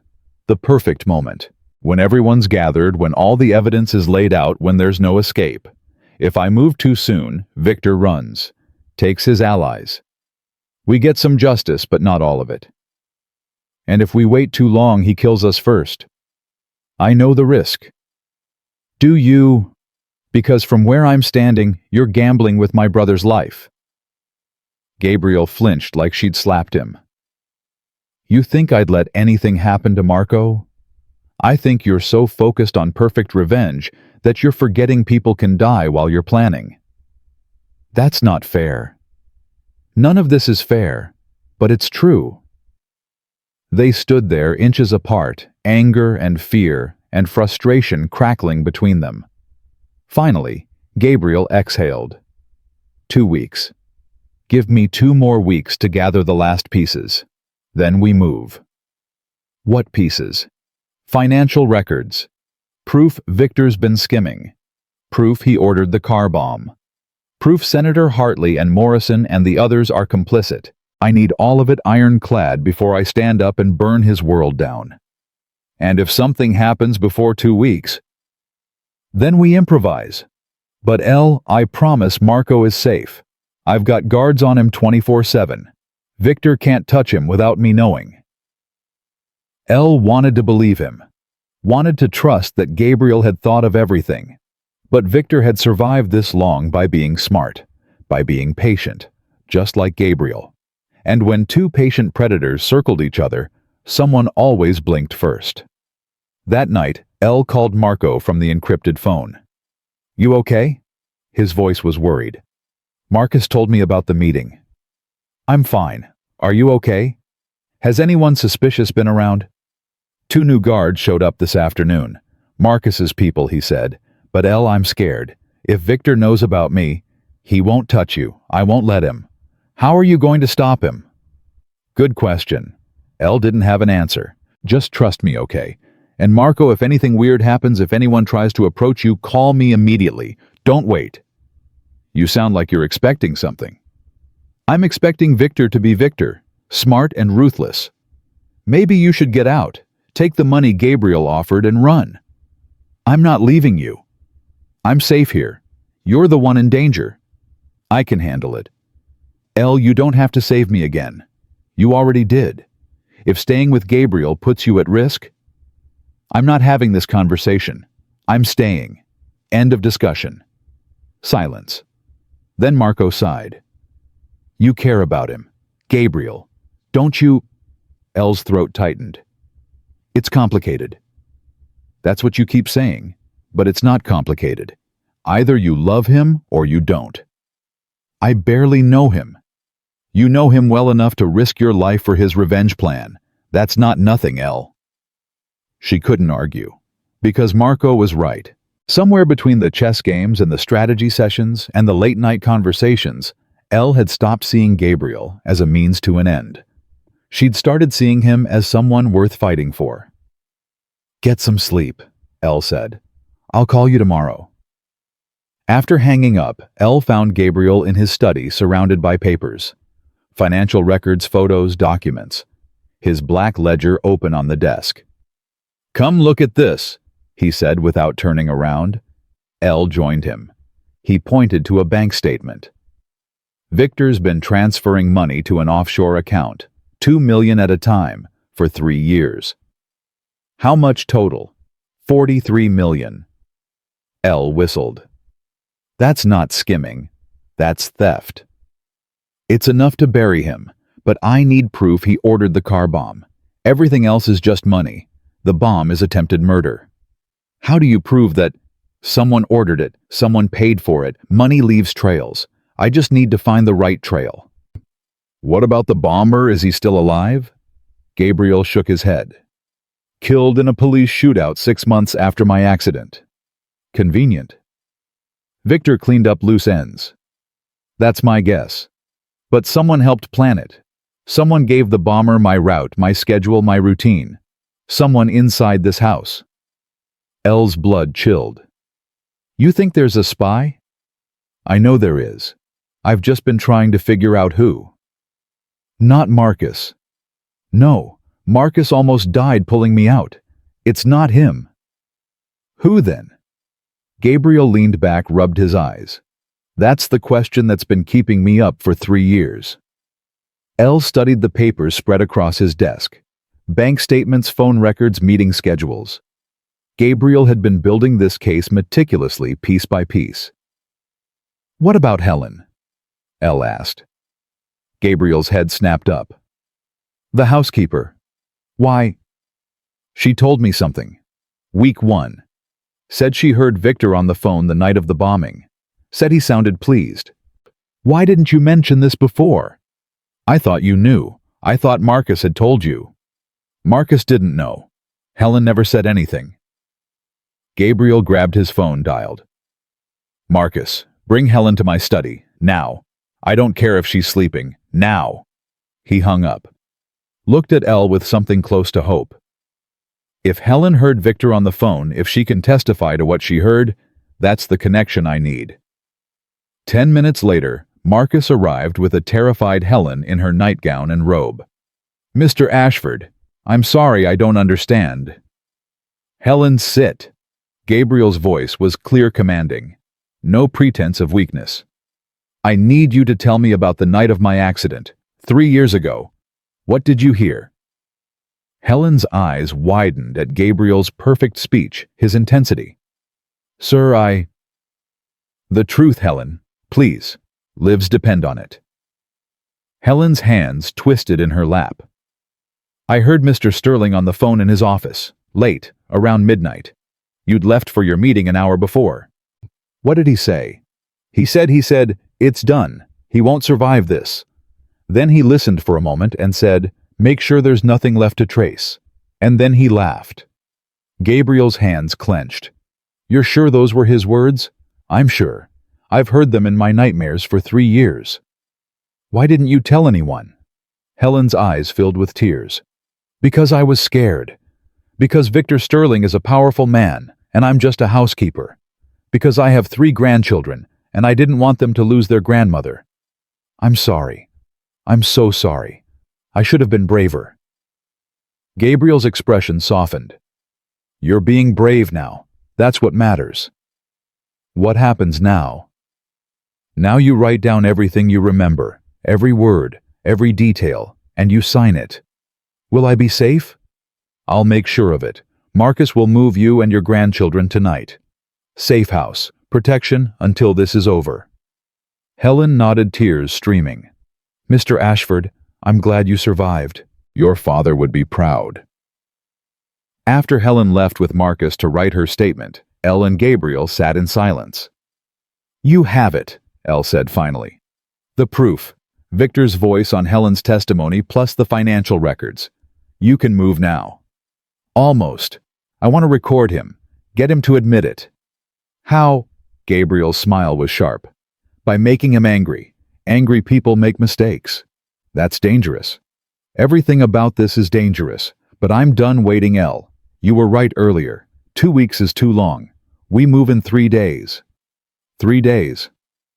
Victor's hosting a charity gala, Saturday night. Every important person in New York will be there. Perfect audience. For what? Gabriel stood from his desk, pulled Elle up with him. For the crippled king to stand. Those 3 days moved like lightning and molasses simultaneously. Gabriel and Marcus worked around the clock, finalizing evidence, coordinating security planning, every detail. Elle continued her role. Dutiful wife. Helpless bride. Visited Marco with Marcus. Supervising, played chess with Gabriel at night. Smiled at Victor during meals. But underneath, her nerves were shredded. This was it. The endgame. Friday morning, Elle woke to find Gabriel, already dressed, standing by the window. Couldn't sleep, she asked. Too much to do. Elle joined him. Manhattan spread below, glittering and unaware that tomorrow night its underworld would be torn apart. Are you scared? She asked. Terrified. You don't look it. I'm good at hiding fear. 3 years of practice. Elle took his hand. What happens after? After we expose Victor and everyone falls? That depends. On... Gabriel turned to face her. On whether you want to stay. Whether this marriage becomes real or just remains business. Elle's heart hammered. You're asking me to choose now? The day before everything explodes. I'm asking because I need to know what I'm fighting for. Empire revenge, or something more. Gabriel. I love you. The words hung in the air like grenades. Elle stared at him. What? I love you. I didn't plan to. Didn't want to. It complicates everything. But I can't lie about it anymore. We've known each other 4 weeks. I've known about you for 2 years. Known you were brave, persistent, loyal. The last 4 weeks just confirmed what I suspected. You're the strongest person I've ever met. And I'm an idiot for falling in love with you. But here we are. Elle couldn't breathe. You can't drop this on me now. Not before I potentially die. That's exactly when I should say it. Don't talk like that. Elle, Victor's not going to go quietly. Tomorrow night could end badly. I needed you to know, before anything happens, I love you. And if we survive this, I want to build something real, not a business arrangement. A life. Elle's eyes burned. This is emotional manipulation. Maybe. Is it working? Despite everything, Elle laughed. You're impossible. That's not an answer. Elle grabbed his collar, kissed him hard. Ask me again after we've burned Victor's world down, when we're both still alive. Then I'll give you an answer. Fair enough. They spent Friday preparing. Gabriel went over the plan 50 times with Marcus. Elle memorized her role. Visit Marco one last time before the gala, make sure he was secure. That afternoon, Elle and Marcus drove to Brooklyn. The safe house felt tense, guards extra vigilant. Marco hugged her tight. You look worried. Big night tomorrow. The gala Marcus mentioned. Yeah. And something's going down. I can tell. Elle pulled back, looked at her brother. Can't hide anything from you. You've been my sister for 24 years. I know your tells. Marco's face grew serious.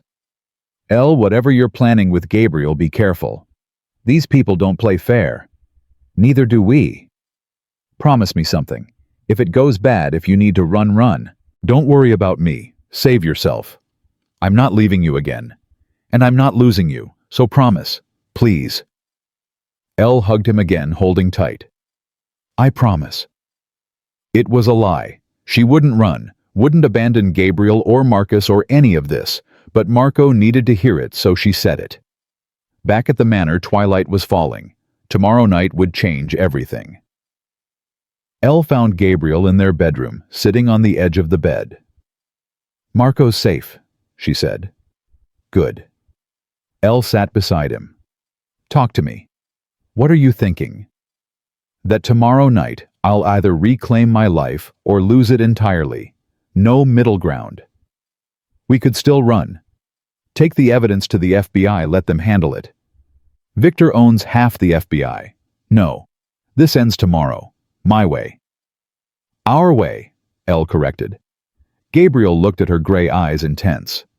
You don't have to do this. Stay here tomorrow. Stay safe. Not a chance. We started this together. We finish it together. You're stubborn. You love that about me. Gabriel's smile was soft. Yeah, I do. They didn't sleep much that night. Held each other instead, memorizing the moment. Because tomorrow, nothing would be the same. Saturday dawned clear and cold. The gala preparation consumed the manor flowers, caterers, musicians, security. Victor moved through it all like a conductor, orchestrating every detail. He found Gabriel in his wheelchair in the study, Elle beside him. Big night, Victor said. Ready to show off your beautiful wife to society. As ready as I'll ever be, Gabriel slurred. Good. Because everyone's expecting a show. The crippled king and his Cinderella bride. Very romantic. Victor. Gabriel's voice dropped the act for just a second. Thank you. For everything. Victor's expression flickered. Something almost like guilt. Then it was gone. Your family, Gabriel. I'd do anything for family. After he left, Elle whispered, Did you see that? He actually feels guilty? Not enough to stop him, but enough to make him hesitate. That's what we'll use. At 7 o'clock, guests began arriving. Limousines lined the driveway. Women in gowns worth more than houses. Men in tuxedos and power. Elle wore midnight blue hair swept up Gabriel's grandmother's diamonds at her throat. She looked like she belonged here.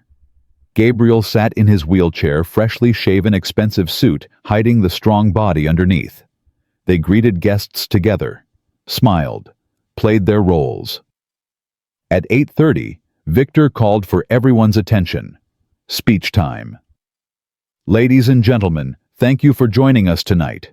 We're here to celebrate family loyalty and the strength that comes from standing together. Irony so thick you could cut it. Victor continued. 3 years ago, tragedy struck this family. My godson Gabriel nearly lost his life, but he survived. And tonight we celebrate not just his survival, but his new beginning with his bride, Elle. Applause. Elle smiled, waved. Gabriel would like to say a few words, Victor added. This wasn't part of the plan. Gabriel hadn't prepared a speech, but he nodded and Marcus wheeled him forward. Gabriel looked out at the crowd. Powerful people, Victor's people. I want to thank you all, Gabriel said, words slurred, for your support during this difficult time, for standing by me when things looked darkest. He paused and his hands gripped the wheelchair arms. I've learned something in 3 years, about strength, about patience, about knowing when to stay down. Another pause, longer, and knowing when to stand up. And Gabriel Ashford rose from his wheelchair. The ballroom fell silent as a grave. 200 people stopped breathing at once. Champagne glasses froze halfway to lips. Conversations died mid-sentence. Gabriel Ashford stood 6 feet tall in the center of the room, wheelchair empty behind him. No trembling, no weakness, just raw power radiating from every inch of his body. Victor's face went white as bone. Surprise, Gabriel said, voice clear as crystal. No stutter, no slur, pure authority. Someone dropped a glass. The sound of shattering crystal echoed like a gunshot. Chase moved firsthand, reaching inside his jacket for what was probably a weapon, but Marcus was faster. He had Chase's arm twisted behind his back before anyone could blink. I wouldn't, Marcus said quietly. Senator Hartley backed toward the exit. 3 of Gabriel's men materialized, blocking the doors. No one was leaving. Gabriel. Victor found his voice, though it shook. What is this? This is the truth, Victor. Something you've been running from for 3 years. I don't understand. Yes, you do. Gabriel walked forward, each step deliberate. The crowd parted like water. 3 years ago you tried to kill me. Car bomb. Corner of 52nd and Madison. You remember. That was the Bratva. It was you. Gabriel's voice cut like a blade. You paid them. You gave them my route. You wanted me dead so you could take my empire. Victor laughed, but it sounded hollow. This is insane. The accident damaged your mind. My mind is fine. It's been fine the whole time. I just needed everyone to think otherwise. Gabriel stopped 3 feet from Victor. I've spent 3 years watching you, Victor, recording every betrayal, every stolen dollar, every dirty deal. You're making wild accusations. Marcus, show them. Marcus pulled out a tablet, pressed a button. A massive screen descended from the ceiling. Financial records appeared. Bank statements, transfers to offshore accounts.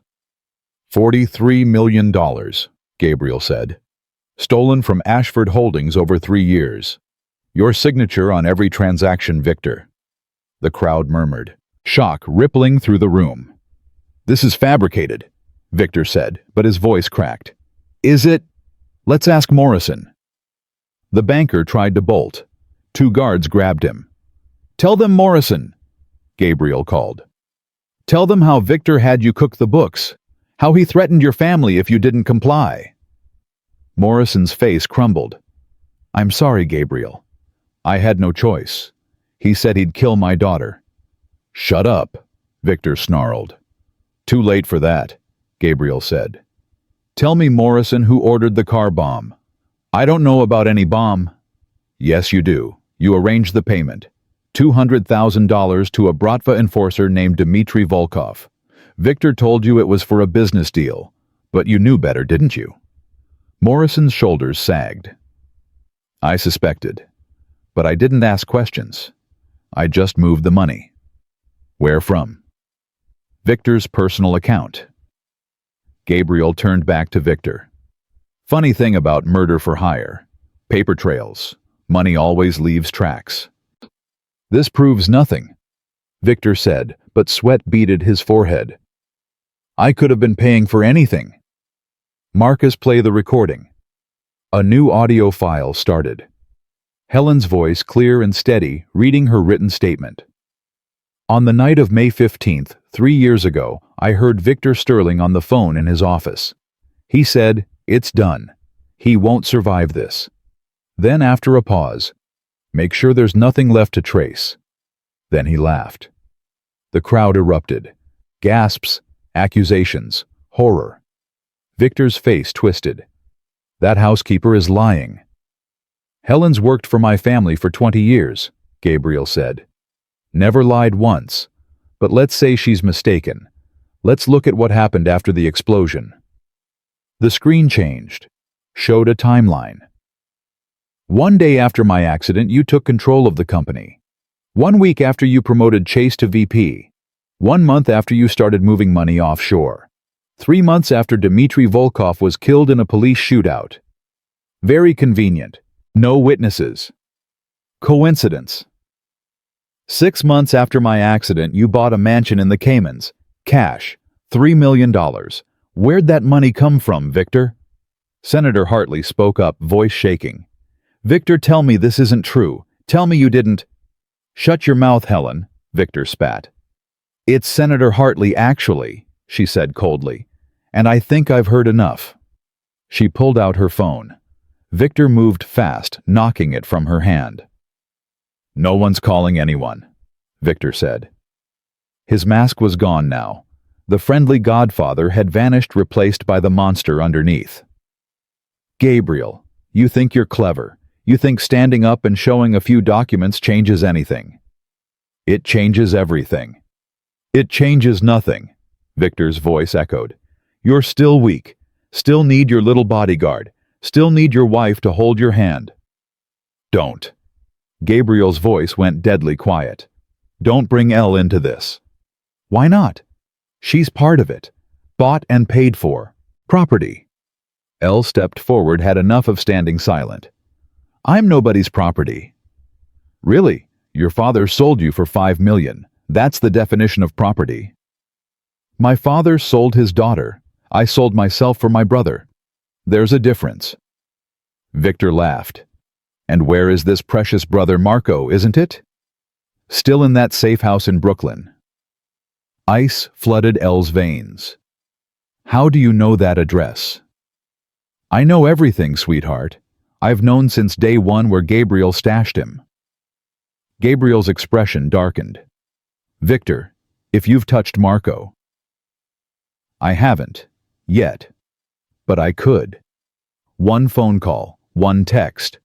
My men are already in position. Elle's world tilted. You're bluffing. I want to test that theory. Gabriel pulled out his phone, dialed Marcus's second team. The phone rang. And rang. No answer. They're not going to pick up, Victor said. Because my men got there first. Elle couldn't breathe. Marco. They had Marco. You want your brother back, Elle? Victor smiled. Then Gabriel tears up this evidence, apologizes to everyone for his mental breakdown, sits back down in his wheelchair, and we all pretend tonight never happened. No, Gabriel said. No. Victor's eyebrows raised. You're willing to sacrifice her brother. I'm willing to call your bluff. Marcus' status on Brooklyn. Marcus listened to his earpiece, face unreadable. Then he smiled. All clear, sir. Marco's secure. Extra guards in position. Victor's confidence faltered. That's impossible. You're not the only one who plans ahead, Gabriel said. I moved Marco 2 days ago. Different safe house, different address. The Brooklyn location was bait. You're lying. Call them, your men in Brooklyn, see what they find. Victor pulled out his phone with shaking hands. Dialed, listened. His face went gray. Empty house, he whispered. Filled with my men, Gabriel corrected. They're arresting yours as we speak. Attempted kidnapping. That's federal, Victor. 20 years minimum. Victor's control shattered. You think you've won? You think this ends here? I have judges, politicians, police. You had them. Past tense. Gabriel gestured to the crowd. Half the people in this room just heard you confess to murder, embezzlement, and attempted kidnapping. The other half recorded it. Sure enough, dozens of phones were out, cameras pointed at Victor. You set me up, Victor breathed. I learned from the best. You taught me patience, Victor. Taught me to wait for the perfect moment. This is that moment. Victor's hand shot to his jacket. Gun. But Marcus was already there, weapon pressed to Victor's temple. Don't, Marcus said softly. Victor froze. The gun clattered to the floor. It's over, Gabriel said. You're done. Sirens wailed outside. Red and blue lights painted the windows. The FBI had arrived. How? Victor couldn't process it. Senator Hartley made a call, Gabriel said. Turns out she values justice more than loyalty. Who knew? Hartley stepped forward, face hard. You threatened my grandchildren, Victor, last month. Said if I didn't vote your way, they'd have accidents. I've been looking for a way out ever since. Agents flooded the ballroom. Victor was cuffed, read his rights. Chase too, fighting and cursing until Marcus put him on the ground. Morrison surrendered quietly, already negotiating his testimony. The other conspirators scattered, but Gabriel's men had them blocked. No escape. Elle watched it all unfold, mind reeling. It was over. Actually, over. Gabriel appeared at her side, took her hand. You okay? Marco. Safe. I promise. Want to call him? Elle nodded. Hands shaking too hard to hold the phone. Gabriel dialed, put it on speaker. Elle. Marco's voice scared but alive. I'm here. Are you okay? Yeah. Scared out of my mind, but okay. 3 new guards showed up tonight, said there was a threat. They moved me to some fancy apartment in Queens. What's going on? It's over. The threat's over. You're safe now. And you? Elle looked at Gabriel, who watched her with those storm-gray eyes. I'm safe too. After she hung up, Gabriel pulled her close, whispered in her ear. You were amazing tonight. I didn't do anything, just stood there. You trusted me. That's everything. The FBI led Victor past them. He stopped, looked at Gabriel with pure hatred. You were like a son to me, Victor said. And you tried to kill me. I guess we're both disappointments. This isn't over. I have lawyers. You have nothing. I made sure of it. Every account frozen. Every asset seized. Every ally turned. You're alone, Victor, just like you made me. Victor was dragged away, still shouting threats. Chase fought until Marcus cold-cocked him. He went down hard, blood streaming from his nose. That's for touching my wife, Gabriel said quietly. The ballroom emptied slowly. Guests gave statements, handed over their phone recordings. By midnight, only Gabriel Ellie Marcus and Senator Hartley remained. "I owe you an apology," Hartley said to Gabriel. "I should have spoken up sooner, should have questioned the accident." "You're speaking up now. That's what matters." "What happens next to the company?" "I take back control, clean house, rebuild with people I trust." "And the empire, the illegal side?" Gabriel glanced at Elle. "That depends. Some things need to end. Some need reform.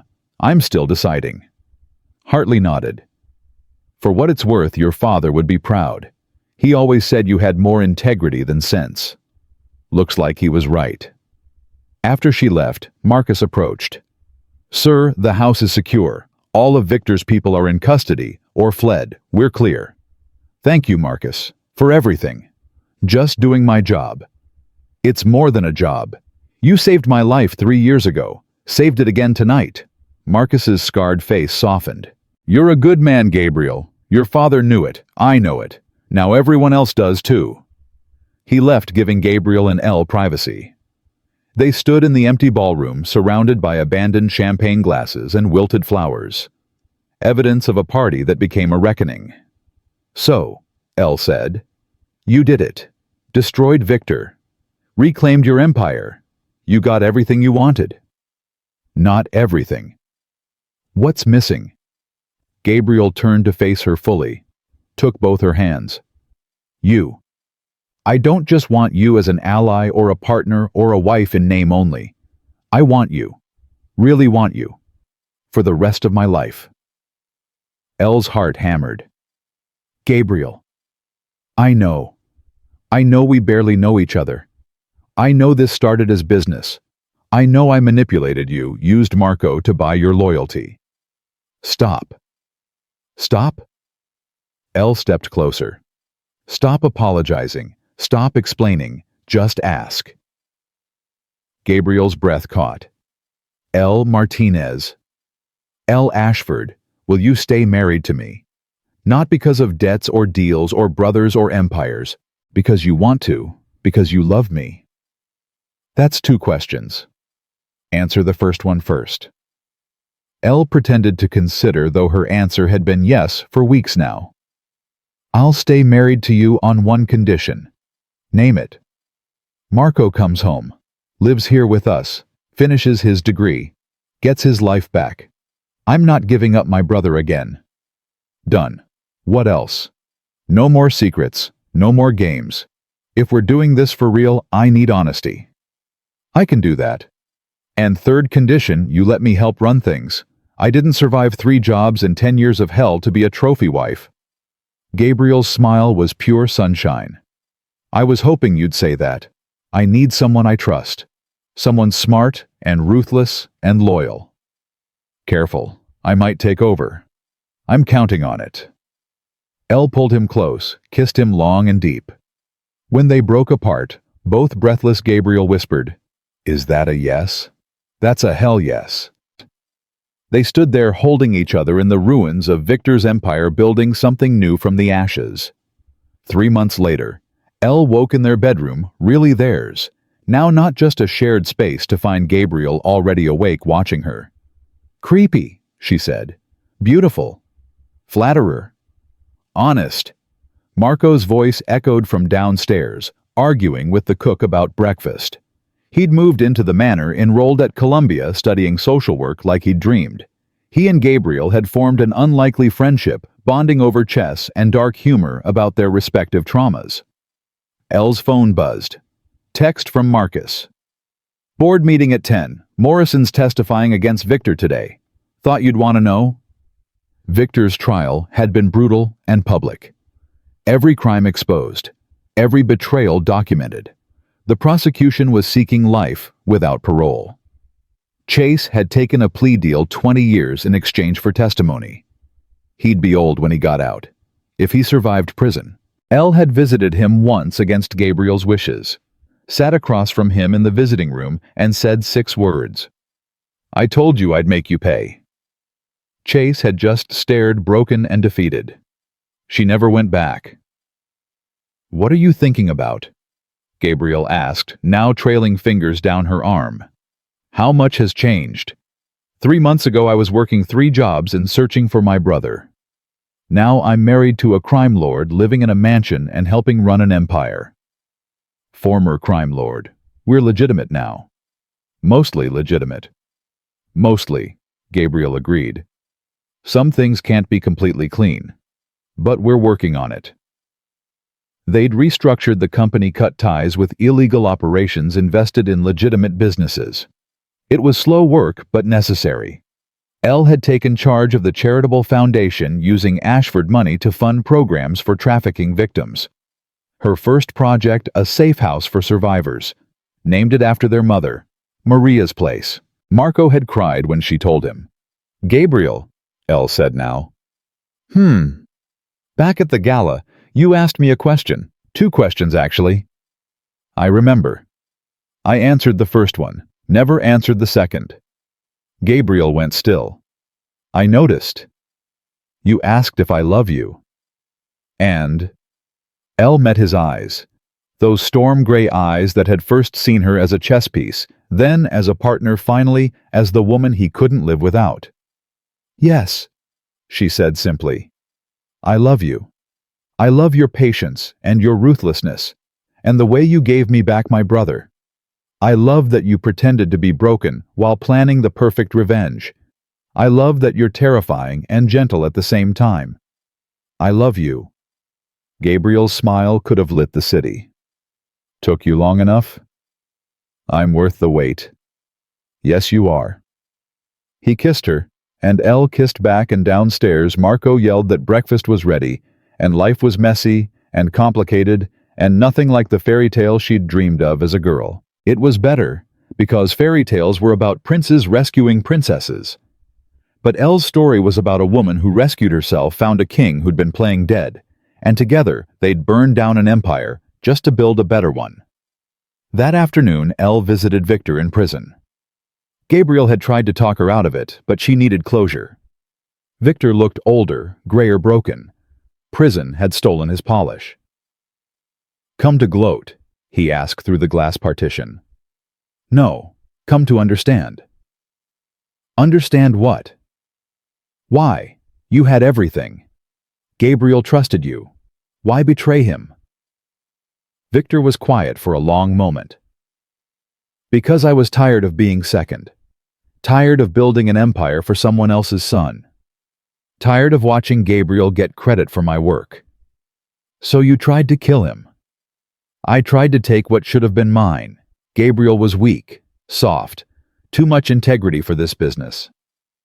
He destroyed you. He got lucky. No, he was patient. There's a difference. Victor leaned back. You love him. I can see it. That's a mistake, Elle. Men like Gabriel don't stay soft. Give him time. He'll become what I was, what his father was. Power corrupts everyone. Maybe, but I'll be there to remind him who he is. That's what partners do. You think you're his partner? You're just another piece on his board. Elle smiled. That's where you're wrong, Victor. Gabriel doesn't play chess anymore. We play together. Big difference. She stood to leave. Elle. Victor's voice stopped her. I am sorry. About Marco. About using him as leverage. That was wrong. You're right. It was. But I'm not sorry about the rest. Given the chance, I'd do it again. That's the difference between Gabriel and me. He thinks he can have power and principles. I know you can only have one. Then you'll die in here, and he'll die an old man surrounded by people who love him. I know which life I'd choose. Elle walked out and didn't look back. 6 months after the gala, Gabriel stood before the board of directors, new directors, people he trusted, and announced the final transformation. Ashford Holdings is going completely legitimate. Every illegal operation closed, every dirty partnership severed. We're clean. One director raised a hand. That's going to cost us 40% of our revenue. Short term, yes. Long term, we'll make it back in legitimate ways. Real estate, tech investments, clean money. And if our competitors take advantage of the transition, Gabriel smiled. Let them. I'm done fighting in the shadows. From now on, everything's transparent. Everything's legal. After the meeting, Marcus pulled Gabriel aside. You sure about this going completely clean? Yeah, Elle convinced me. Said empires built on blood always fall eventually. Better to build something that lasts. Your father wouldn't recognize you. Good. My father built an empire on fear. I'm building one on trust. His way ended with Victor trying to kill me. My way ends with me actually being able to sleep at night. Marcus nodded. For what it's worth, I think you're making the right call. That evening, Gabriel found Elle in her office, the one he'd set up for her with views of Manhattan and walls covered in photos of Marco of Maria's place of the survivors they'd helped. Hey, he said. Elle looked up from paperwork. Hey yourself, how'd the board meeting go? They think I'm crazy, but they're on board. You are crazy, but it's one of your better qualities. Gabriel sat on the edge of her desk. I've been thinking. Dangerous activity. About us, about the future. Elle set down her pen. Go on. We've been married 6 months, but we got married for the wrong reasons. Debts and revenge and strategy. And I want to do it again. For the right reasons. A real wedding. Your choice of venue. Your choice of dress. Your choice of everything. Marco walking you down the aisle. Our friends actually there. No wheelchairs or performances or games. Just us. Elle's eyes filled with tears. Gabriel Ashford, are you proposing to your own wife? Yeah, I am. Will you marry me again? For real this time? Elle launched herself at him, nearly knocking him off the desk. Yes, yes, you ridiculous man, yes. They kissed and Elle tasted salt from her own tears, and Gabriel held her like she was the most precious thing in the world. Because she was. The second wedding happened 3 months later, small and private. Just family and close friends. Marco did walk Elle down the aisle, both of them crying. Gabriel stood waiting, no wheelchair in sight, Marcus at his side. The vows were simple and honest. No lies. No games. Just two people who'd found each other in the darkness and decided to build something bright. When the priest said, "You may kiss the bride," Gabriel pulled Elle close and whispered, "Thank you." For what? For staying, for choosing me, for being brave when I needed you to be. Always, Elle whispered back. They kissed, and this time it meant everything. 5 years later, Elle sat in her office at Maria's place, reviewing applications for their newest program job training for trafficking survivors. The foundation had grown beyond anything she'd imagined. 15 safe houses across the country. Hundreds of people helped. Marco ran the day-to-day operations, now his degree in social work put to perfect use. He'd found his calling in helping others heal from the same trauma he'd endured. Gabriel had transitioned Ashford Holdings into a clean, profitable corporation. Real estate development, tech investments, renewable energy. The empire had survived going legitimate, thrived even. Victor had died in prison 2 years ago, heart attack. Some said it was suspicious. Gabriel didn't care. It was over. Chase would be eligible for parole in 13 years. Elle hoped he'd learned his lesson. Doubted it, but hoped. A knock at her door. Gabriel stepped in carrying a little girl with curly black hair and storm gray eyes. Someone wanted to see Mama, Gabriel said. Their daughter Isabella reached for Elle with sticky hands. She was 3 years old and already showed signs of being as stubborn as both her parents. Hi, baby girl, Elle said, taking her. What have you been doing with Daddy? Park, Isabella announced. Saw ducks. Did you? How exciting. Gabriel sat down, looking tired but happy. She tried to chase the ducks into the pond. I stopped her just in time. Of course she did. She's your daughter. Hey, you're the one who tried to fight 3 guys when she was 18. She gets the recklessness from you. They argued playfully while Isabella played with Elle's necklace, the same diamond necklace Gabriel had given her before the gala 5 years ago. That night, after Isabella was asleep and they were alone in bed, Gabriel asked the question he'd been asking for months. Any thoughts on number 2? Elle rolled over to face him. Maybe. You want another one? I want a whole house full, but only if you do. Let's survive Isabella first, then we'll talk. Gabriel laughed, pulled her close. Deal. They lay there in comfortable silence, and Elle thought about the journey that had brought them here. From forced marriage to real partnership. From revenge plot to genuine love. From broken people to healed family. Gabriel, she said softly. Yeah. Do you ever regret it? Any of it? The revenge, no. Victor deserved everything he got. Not that. Us. The way we started. All the manipulation and games and lies. Gabriel was quiet, considering. I regret that I hurt you. That I used Marco as leverage. That I bought you like property. But I don't regret where we ended up. Does that make sense? Yeah, it does. What about you? Regrets. Elle thought about it. The fear, the danger, the nights wondering if they'd survive, the moral compromises, the violence. No, she said finally. No regrets, because everything the good and the bad led to this, to us, to Isabella, to Marco being safe and happy, to building something meaningful. I'd do it all again. Even the part where Chase grabbed you. Okay, maybe not that part. They laughed together, and outside their window, Manhattan glittered with a million lights. The city that had witnessed their story. Their war, their victory. Somewhere in Brooklyn, Marco was probably still up studying for his master's degree or working on a grant proposal. He'd found his purpose in helping others survive what he'd survived. Somewhere in prison records, Victor Sterling's name was filed away as just another criminal who'd reached too high and fallen.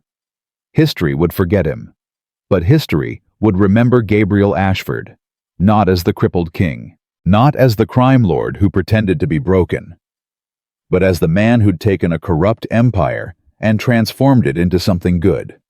And beside him always would be Elle, the woman who'd been sold like property and became a queen, the woman who'd lost her brother and found him again, the woman who'd married for survival and stayed for love.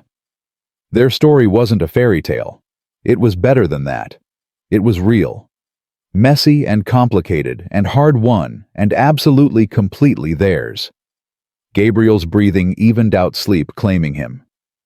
Elle stayed awake a little longer memorizing this moment. This peace. This happiness they'd fought so hard to achieve. Tomorrow would bring new challenges. Isabella would wake at dawn demanding pancakes. Marco would call with a crisis at Maria's place. The board would want decisions. Life would continue complicated and beautiful and real. But tonight, Elle Ashford lay in her husband's arms in their home, their daughter sleeping down the hall, her brother safe and thriving, and she knew with absolute certainty that every hard thing she'd endured, every sacrifice she'd made, every risk she'd taken, it had all been worth it. Because she'd walked through hell and come out the other side, not just surviving, but living, really living. And that was the greatest victory of all. The peace lasted exactly 7 months. Elle was in the middle of a board meeting at Maria's place when her phone buzzed with a text from Marcus that made her blood run cold. Code red, Manor, now. She left immediately, ignoring questions from confused board members. Code red meant active threat, immediate danger. The code they'd established after Victor, but hoped never to use. The drive from Brooklyn to Manhattan took 23 minutes. Each one felt like an hour. Elle burst through the manor doors to find Marcus waiting, face grim. Where's Gabriel? Study. Elle, there's something you need to see before... Where's Isabella? Safe. With Marco at his apartment. I moved them both an hour ago. Elle's heart hammered. Marcus, what's happening? Victor had a son, older than Chase. Nobody knew about him. The world tilted. What? His name is Vincent Sterling. 42 years old. Been in Europe for 20 years. Came back when Victor died. and he wants revenge. Marcus handed Elle a folder. Inside were surveillance photos. A man with Victor's cold eyes and Chase's predatory smile, standing outside the manor, outside Maria's place, outside Marco's old apartment. "He's been watching us for months," Marcus said. "We just figured it out today. How did we not know Victor had another son? Victor kept him secret, had him young before he met his wife. The mother was Russian connected to the Bratva. Vincent was raised in Moscow, trained by them. He's dangerous, Elle. More dangerous than Victor or Chase combined." Elle's hands shook holding the photos. "Where's Gabriel?" "Study." "But Elle..." She pushed past him, threw open the study doors. Gabriel stood by the window staring out at the city. He didn't turn when she entered. "How long have you known?" Elle asked. 3 days. 3 days. And you didn't tell me. I was trying to protect you. By lying. We promised no more secrets." Gabriel finally turned. His face was haggard like he hadn't slept. "I wasn't lying. I was gathering information before I scared you." "Well, I'm scared now. Marcus showed me the photos. He's been watching our family, Gabriel, our daughter." "I know. That's why I sent Isabella and Marco away. That's why Marcus is doubling security. I'm handling it. Like you handled Victor by pretending to be helpless for 3 years. That was different." How is this different?" Gabriel's jaw clenched. "Because Vincent Sterling isn't trying to take my empire. He's trying to take my family. He blames me for Victor's death, for Chase's imprisonment. He wants me to suffer the way they did." Elle's blood went cold. "He's going to come after Isabella. Over my dead body." "That might be the plan, Gabriel." They stared at each other, the weight of the threat crushing down on them. "What do we do?" Elle asked finally. "We end this, fast, before he makes his move." "How?" Gabriel pulled out his phone, showed her a text message. "Unknown number. Tomorrow night, Pier 47. Come alone or your family dies." Elle's stomach dropped. "That's a trap." "Obviously. You can't go." "I have to." "Gabriel, he'll kill you." "Maybe. But if I don't show, he'll go after Isabella, after Marco, after you. I can't let that happen." Elle grabbed his arms. "Then we go together, like we always do." "Elle, no, I'm not losing you. Not to Victor's bastard son. Not to anyone. We're partners, remember? That means I don't stand on the sidelines while you walk into a death trap." Gabriel's expression softened. "You're the most stubborn woman I've ever met. You married me twice. That's on you."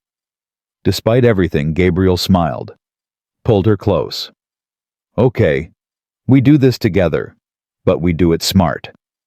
"Define smart." "I show up at the pier.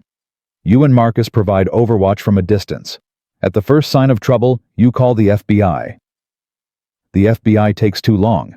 Vincent could kill you before they arrive." "Then what do you suggest?" Elle thought fast. "We bring Vincent to us. Somewhere we control. Somewhere with witnesses and cameras and no escape." "How do we get him to come?" Elle's mind raced. Then it clicked. "We give him what he wants. He wants me dead." "No, he wants you to suffer. There's a difference." Elle grabbed Gabriel's phone, texted back. "Not pier. Too public. Ashford Manor. Midnight. Just you and me." Gabriel read the message. "You want to bring him here? This is our territory, our home. We know every entrance, every exit, every place to hide. Plus Marcus can position men everywhere. We'll have the advantage. Or we'll trap ourselves in a house with a trained killer. Either way, it ends tomorrow night." Gabriel stared at her for a long moment. Then he kissed her forehead. "You're terrifying. You know that." "I learned from the best." The response came 5 minutes later. "Midnight. Manor. You, your wife, Marcus. Nobody else. I'll know if you bring FBI. Your daughter will pay the price." Gabriel's hands clenched. He just threatened Isabella. I know, which means we're done playing nice. Elle turned to Marcus, who'd entered the study. Get every weapon we have, every loyal man, position them throughout the manor, but keep them hidden. Vincent can't know they're there. On it. Marcus left. Elle turned back to Gabriel. One more thing. Call Margaret. My aunt, why? Because she's a federal judge, and if things go sideways tomorrow night, we need someone with legal authority present. Someone who can testify that Vincent threatened us, that we acted in self-defense. You want my aunt to witness a potential murder. I want your aunt to witness justice. There's a difference. Gabriel studied her, and Elle saw something shift in his eyes. Pride, respect, love. How did I ever think I could do this without you? He asked. You couldn't. That's why you married me. That night they barely slept. Went over the plan 50 times. Positioned Marcus's men throughout the manor. Set up cameras. Prepared weapons. Called Margaret, who agreed to come despite Elle's vague explanation. At 11:30 the next night they were ready. Marcus's team was hidden throughout the house. Margaret sat in the kitchen with a clear view of the main hall, her phone ready to call the FBI. Gabriel and Elle stood in the entry hall waiting. At 11:57, the front door opened. Vincent Sterling walked in like he owned the place. He was tall, broader than Victor had been, with the same cold eyes, but harder edges. He wore a suit that screamed money and violence. Behind him were two men, large, armed, not trying to hide it. I said alone, Gabriel said. So did I. Yet I count 3 of you. Vincent's voice was cultured European accent smoothing the edges. Marcus Stone, famous bodyguard, and the infamous L. Ashford. Victor told me about you in his letters. Victor could write, Elle said. Surprising. Vincent's smile was all teeth. He wrote a lot. About his regrets, his mistakes, and most of all about his nephew who betrayed him. Gabriel didn't betray anyone, Elle said. Victor tried to murder him. There's a difference. Perspective. Victor saw it as ambition, taking what should have been his. And you, Gabriel asked, what do you see it as? Family business. Victor was my father. You destroyed him. Destroyed. Now I destroy you. And then what, you take over the empire? Vincent laughed. The empire, Gabriel, I own 3 of them in Europe. I don't need your scraps. I want satisfaction. I want you to lose everything the way Victor did. He lost everything because he tried to kill me. Details. The point is, he died in prison. Broken. Humiliated. You did that. Now you'll know how it feels. One of Vincent's men pulled out a gun, aimed it at Gabriel. Elle stepped in front of her husband. You want him? Go through me. Romantic, but stupid. Vincent gestured. The second man grabbed Elle, wrenched her away from Gabriel. Gabriel lunged. Vincent's fist caught him in the jaw, sent him sprawling. Stop! Elle screamed, fighting against the man holding her. Vincent, wait. Why? So you can beg. I like begging. Not begging. Negotiating. Vincent paused. I'm listening. Elle's mind raced. You want Gabriel to suffer. Killing him is too quick. You need him alive, broken, like Victor was. Go on. Take the empire. Take the money. Take everything. Leave him alive but destroy his life. That's real revenge. Gabriel stared at her. Elle prayed he understood. She was buying time. Stalling until Marcus could position his men. Vincent considered. Interesting. But Victor died in prison. Gabriel needs the same fate. Then frame him. Plant evidence. Get him arrested. Let him rot in a cell for 20 years. Watch him age and break. That's better than a bullet. Elle, what are you doing? Gabriel asked. Saving your life. She looked at Vincent. Well, is it a deal? Vincent studied her. You'd betray your husband to save him. That's twisted. I'd do anything to keep him alive. Anything. Anything. Vincent's smile turned predatory. Then prove it. He pulled out a gun, handed it to Elle. Shoot Marcus. The room froze. What? Elle whispered. You heard me. If you do anything, shoot your husband's best friend. Prove your loyalty to me instead of him. Elle's hands shook, holding the gun. She looked at Marcus, who stood across the room, face unreadable. Elle, don't, Gabriel said. Shoot him, Vincent repeated. Or I shoot your husband. Your choice. Elle raised the gun, pointed it at Marcus. Her friend. The man who'd saved Gabriel's life. Who'd protected her family. I'm sorry, she whispered. I know, Marcus said calmly. Do what you have to do. Elle's finger moved to the trigger. Vincent watched, smiling. Then Elle spun and fired at Vincent. The bullet caught him in the shoulder. He went down screaming. His two men raised their weapons, but Marcus's team burst from their hiding spots. 8 men with guns drawn. Drop them, Marcus ordered. Vincent's men looked at their bleeding boss, at the 8 weapons aimed at them, and surrendered. Margaret appeared from the kitchen. I saw everything. Self-defense. I'll testify to that. Vincent clutched his bleeding shoulder, face twisted with rage. You shot me. You threatened my family, Elle said coldly. What did you expect? Gabriel pulled Elle away from Vincent, checked her for injuries. Are you okay? I'm fine. You just shot someone. You're not fine. Okay, I'm a little shaky, but we won. You're insane. You know that. You married me twice. That's on you. Gabriel laughed, actually laughed, and pulled her into a kiss. The FBI arrived 20 minutes later. Margaret gave her statement. Elle and Gabriel gave theirs. Vincent was arrested, charged with attempted murder, breaking and entering assault. His 2 men took deals, immediately testifying against him. By 3 a.m, it was over. Again. Elle sat on the manor steps, adrenaline finally crashing. Gabriel sat beside her, arm around her shoulders. I can't keep doing this, Elle said quietly. I know. Every few years someone from your past shows up wanting revenge. Victor, Vincent. Who's next? Victor's secret cousin. His estranged uncle. Victor didn't have any more children. I checked. Thoroughly. Gabriel. I'm serious. Isabella's 3 years old. In 10 years, she'll be 13. I don't want her growing up ducking assassination attempts. Gabriel was quiet for a long moment. What do you want to do? Leave. Not the city, but the life, the empire, the underworld connections, all of it. I want us to be normal. I don't know how to be normal. Then learn. For Isabella. For me. For yourself.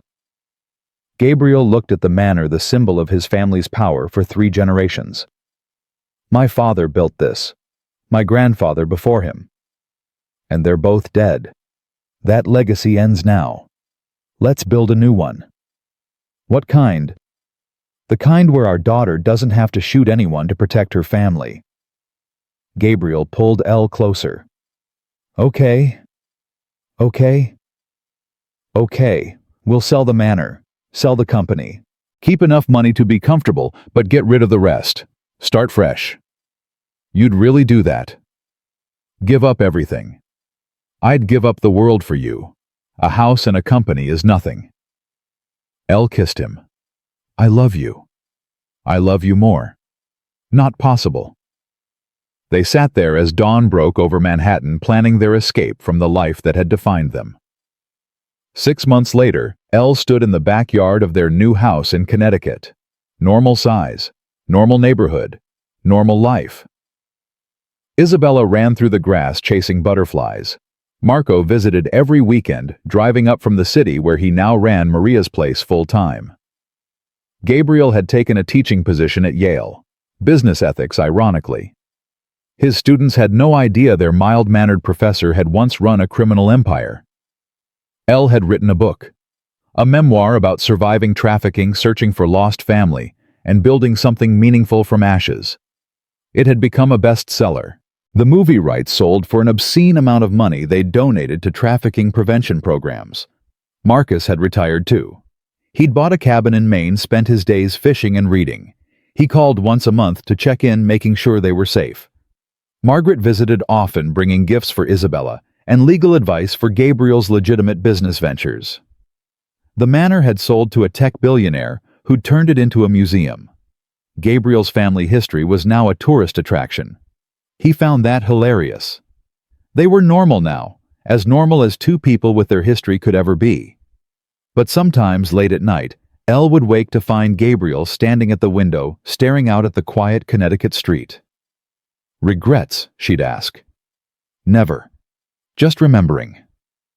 The empire. The war. The revenge. The danger. Miss it." Gabriel would turn smile. "Not even a little bit. I have everything I need right here." He'd come back to bed, pull her close, and they'd sleep peacefully. No threats, no enemies, no games. Just peace. 2 years after that, Elle was pregnant again. A boy this time. They named him Marcus Gabriel Ashford. When baby Marcus was 3 months old, Elle got a call from Chase Sterling. He'd been released early for good behavior. "I'm out," he said, "and I wanted to call, to apologize." Elle's hand tightened on the phone. "You're apologizing." "I did terrible things, to you, to others. Prison gave me time to think, to get clean, to face what I'd become. I'm not asking for forgiveness, just wanted you to know I'm sorry." "What do you want, Chase?" "Nothing. Just to apologize. I'm moving to Oregon, starting over, working construction, staying away from the life. And I wanted you to know, I'm glad you and Gabriel made it. Glad you got your happy ending. You deserved it." He hung up. Elle told Gabriel about the call that night. "Think he meant it?" Gabriel asked. "Maybe. People can change. We did." "We were never as far gone as Chase." "No, but we came close." Gabriel looked at their sleeping son in his crib, at Isabella's room down the hall where their daughter dreamed of butterflies and playgrounds. "We got lucky," he said. "We could have lost everything. Could have died a dozen times. But we didn't. We survived. We fought. We won. And now? Now we live. Really live. Not just survive. That's the victory." Gabriel pulled Elle close. "How did I get so lucky? You paid $5 million for me. That's not luck. That's shopping. Best purchase I ever made. Gabriel Ashford, did you just compare me to a car? A very expensive, very beautiful, very dangerous car." Elle laughed, and Gabriel kissed her, and outside their window, the Connecticut suburbs slept peacefully, unaware that a former crime lord and his bought bride lived among them, raising their children and building a life from the ruins of their past. 10 years later, Isabella was 13, smart, stubborn, and showing early signs of inheriting both her parents' strategic minds and her mother's fierce loyalty. Marco was 39, married with 2 kids of his own. He'd expanded Maria's place into a national organization. Won awards. Testified before Congress about trafficking prevention. Baby Marcus was 10, obsessed with chess and detective novels. Gabriel taught him strategy. Elle taught him compassion. Chase had kept his word, stayed in Oregon, got married, had a daughter, sent a Christmas card every year that Gabriel threw away without opening, and Elle secretly read, glad that even broken people could find redemption. Victor's empire had dissolved completely. Most of his old associates were dead or in prison. The few who'd survived had scattered, starting fresh lives under new names. Manhattan had forgotten the Ashford dynasty. The manor was a museum. The company had been sold and restructured. History had moved on. But on a warm Saturday in May, Elle and Gabriel drove into the city with their kids to visit the Manor Museum. Isabella wandered the halls, reading plaques about her ancestors. "Dad, it says here, your great-grandfather was a bootlegger during Prohibition." "Family legends," Gabriel said vaguely. And your grandfather ran illegal gambling operations. Alleged operations, never proven. And your father? Isabella paused reading. Wow. Dad, your family was basically the mafia. More like an empire with flexible ethics. Elle laughed. That's one way to put it. Young Marcus pulled on Gabriel's sleeve. Dad, what did you do? It doesn't say anything about you. Gabriel and Elle exchanged looks. I ran the company for a while, Gabriel said carefully. Then I retired early. Decided teaching was more fulfilling. That's boring, Isabella said. I bet you did something cool, like fought bad guys or solved crimes or something. Nothing that exciting, sorry to disappoint. But Isabella studied her father with sharp eyes, eyes that saw more than Gabriel was comfortable with. You're hiding something, I can tell. Everyone has secrets, Elle said. That's what makes life interesting. They finished the tour and drove home. That night, after the kids were asleep, Isabella snuck downstairs and found her parents sitting on the porch holding hands and watching the stars. I know, Isabella said. They turned. Know what? Gabriel asked. About you. About the empire. About everything. Elle's heart stopped. Isabella? I'm not stupid. I found Mom's book. The one she never published. The real memoir. About the wheelchair and the revenge and all of it. Gabriel closed his eyes. They'd been so careful, hidden so much. How long have you known? Elle asked. 6 months, since I found the book in the attic. Isabella sat between them. Why didn't you tell me? Because we wanted you to have a normal childhood, Gabriel said. Wanted you to grow up without the weight of what we did. I'm 13, not a kid anymore, and I have questions. Elle and Gabriel looked at each other. Years of protecting their children from the truth. But Isabella deserved honesty. Ask, Gabriel said. Did you really pretend to be paralyzed for 3 years? Yes. And Mom really shot someone? Yes. To protect your father. And Uncle Marcus really pulled Dad from a burning car? Yes. Isabella processed this. That's the most badass thing I've ever heard. Isabella. Seriously, you guys are like action heroes, and you've been pretending to be boring this whole time. We're not pretending, we are boring now, Elle said. That life is over. But you survived it, you won. You beat the bad guys and got your happy ending.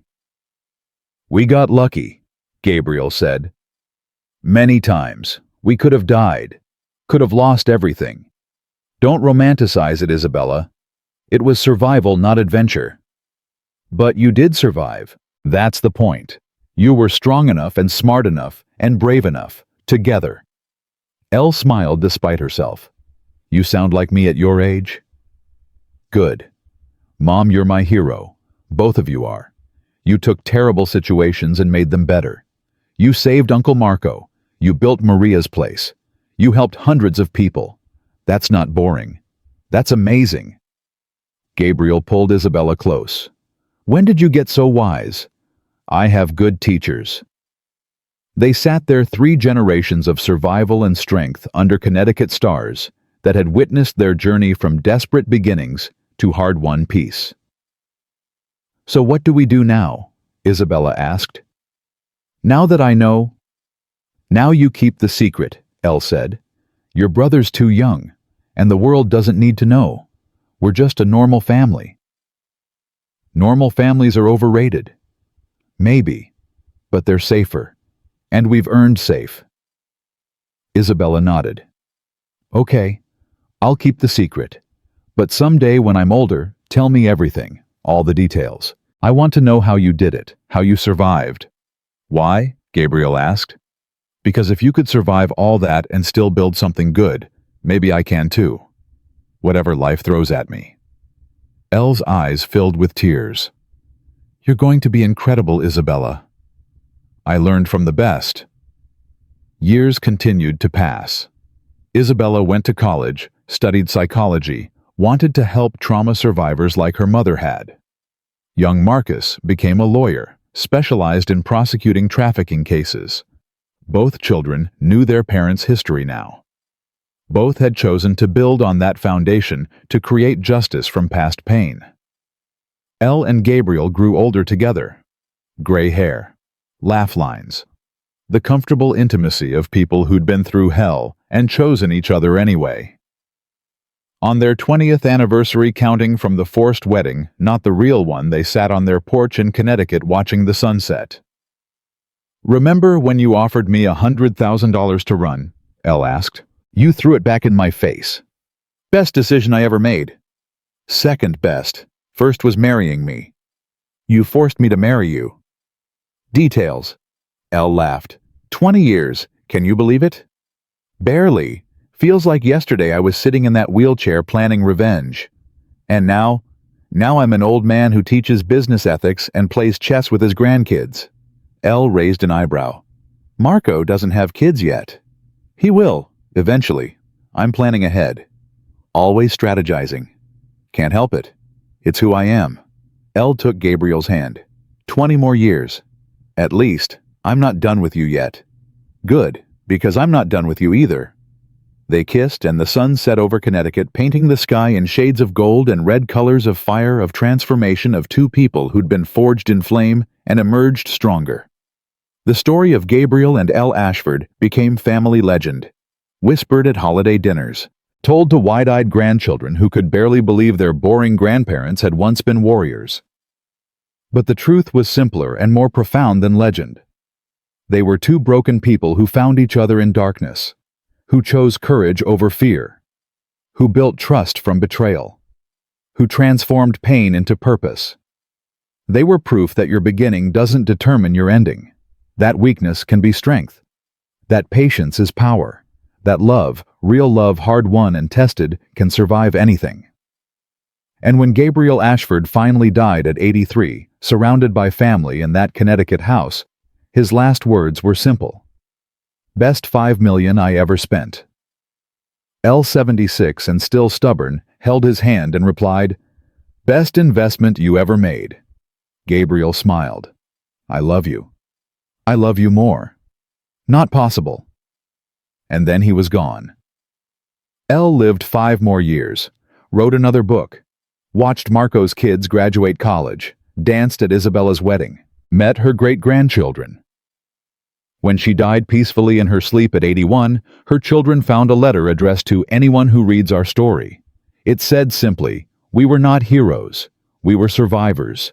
We made mistakes, hurt people, did things we regretted. But we never quit, never stopped fighting, never stopped choosing each other." That's the lesson. Not that we were perfect, but that we were persistent. Life will try to break you. People will underestimate you. Circumstances will seem impossible. But you are stronger than you know. And if you can find someone who sees that strength, who fights beside you instead of against you, hold on to them. Build something good. Because the greatest revenge against a cruel world is not just surviving it. It's thriving. It's loving. It's living so fully that fear becomes irrelevant. We started as strangers, bought by circumstance. We became partners, forged by fire.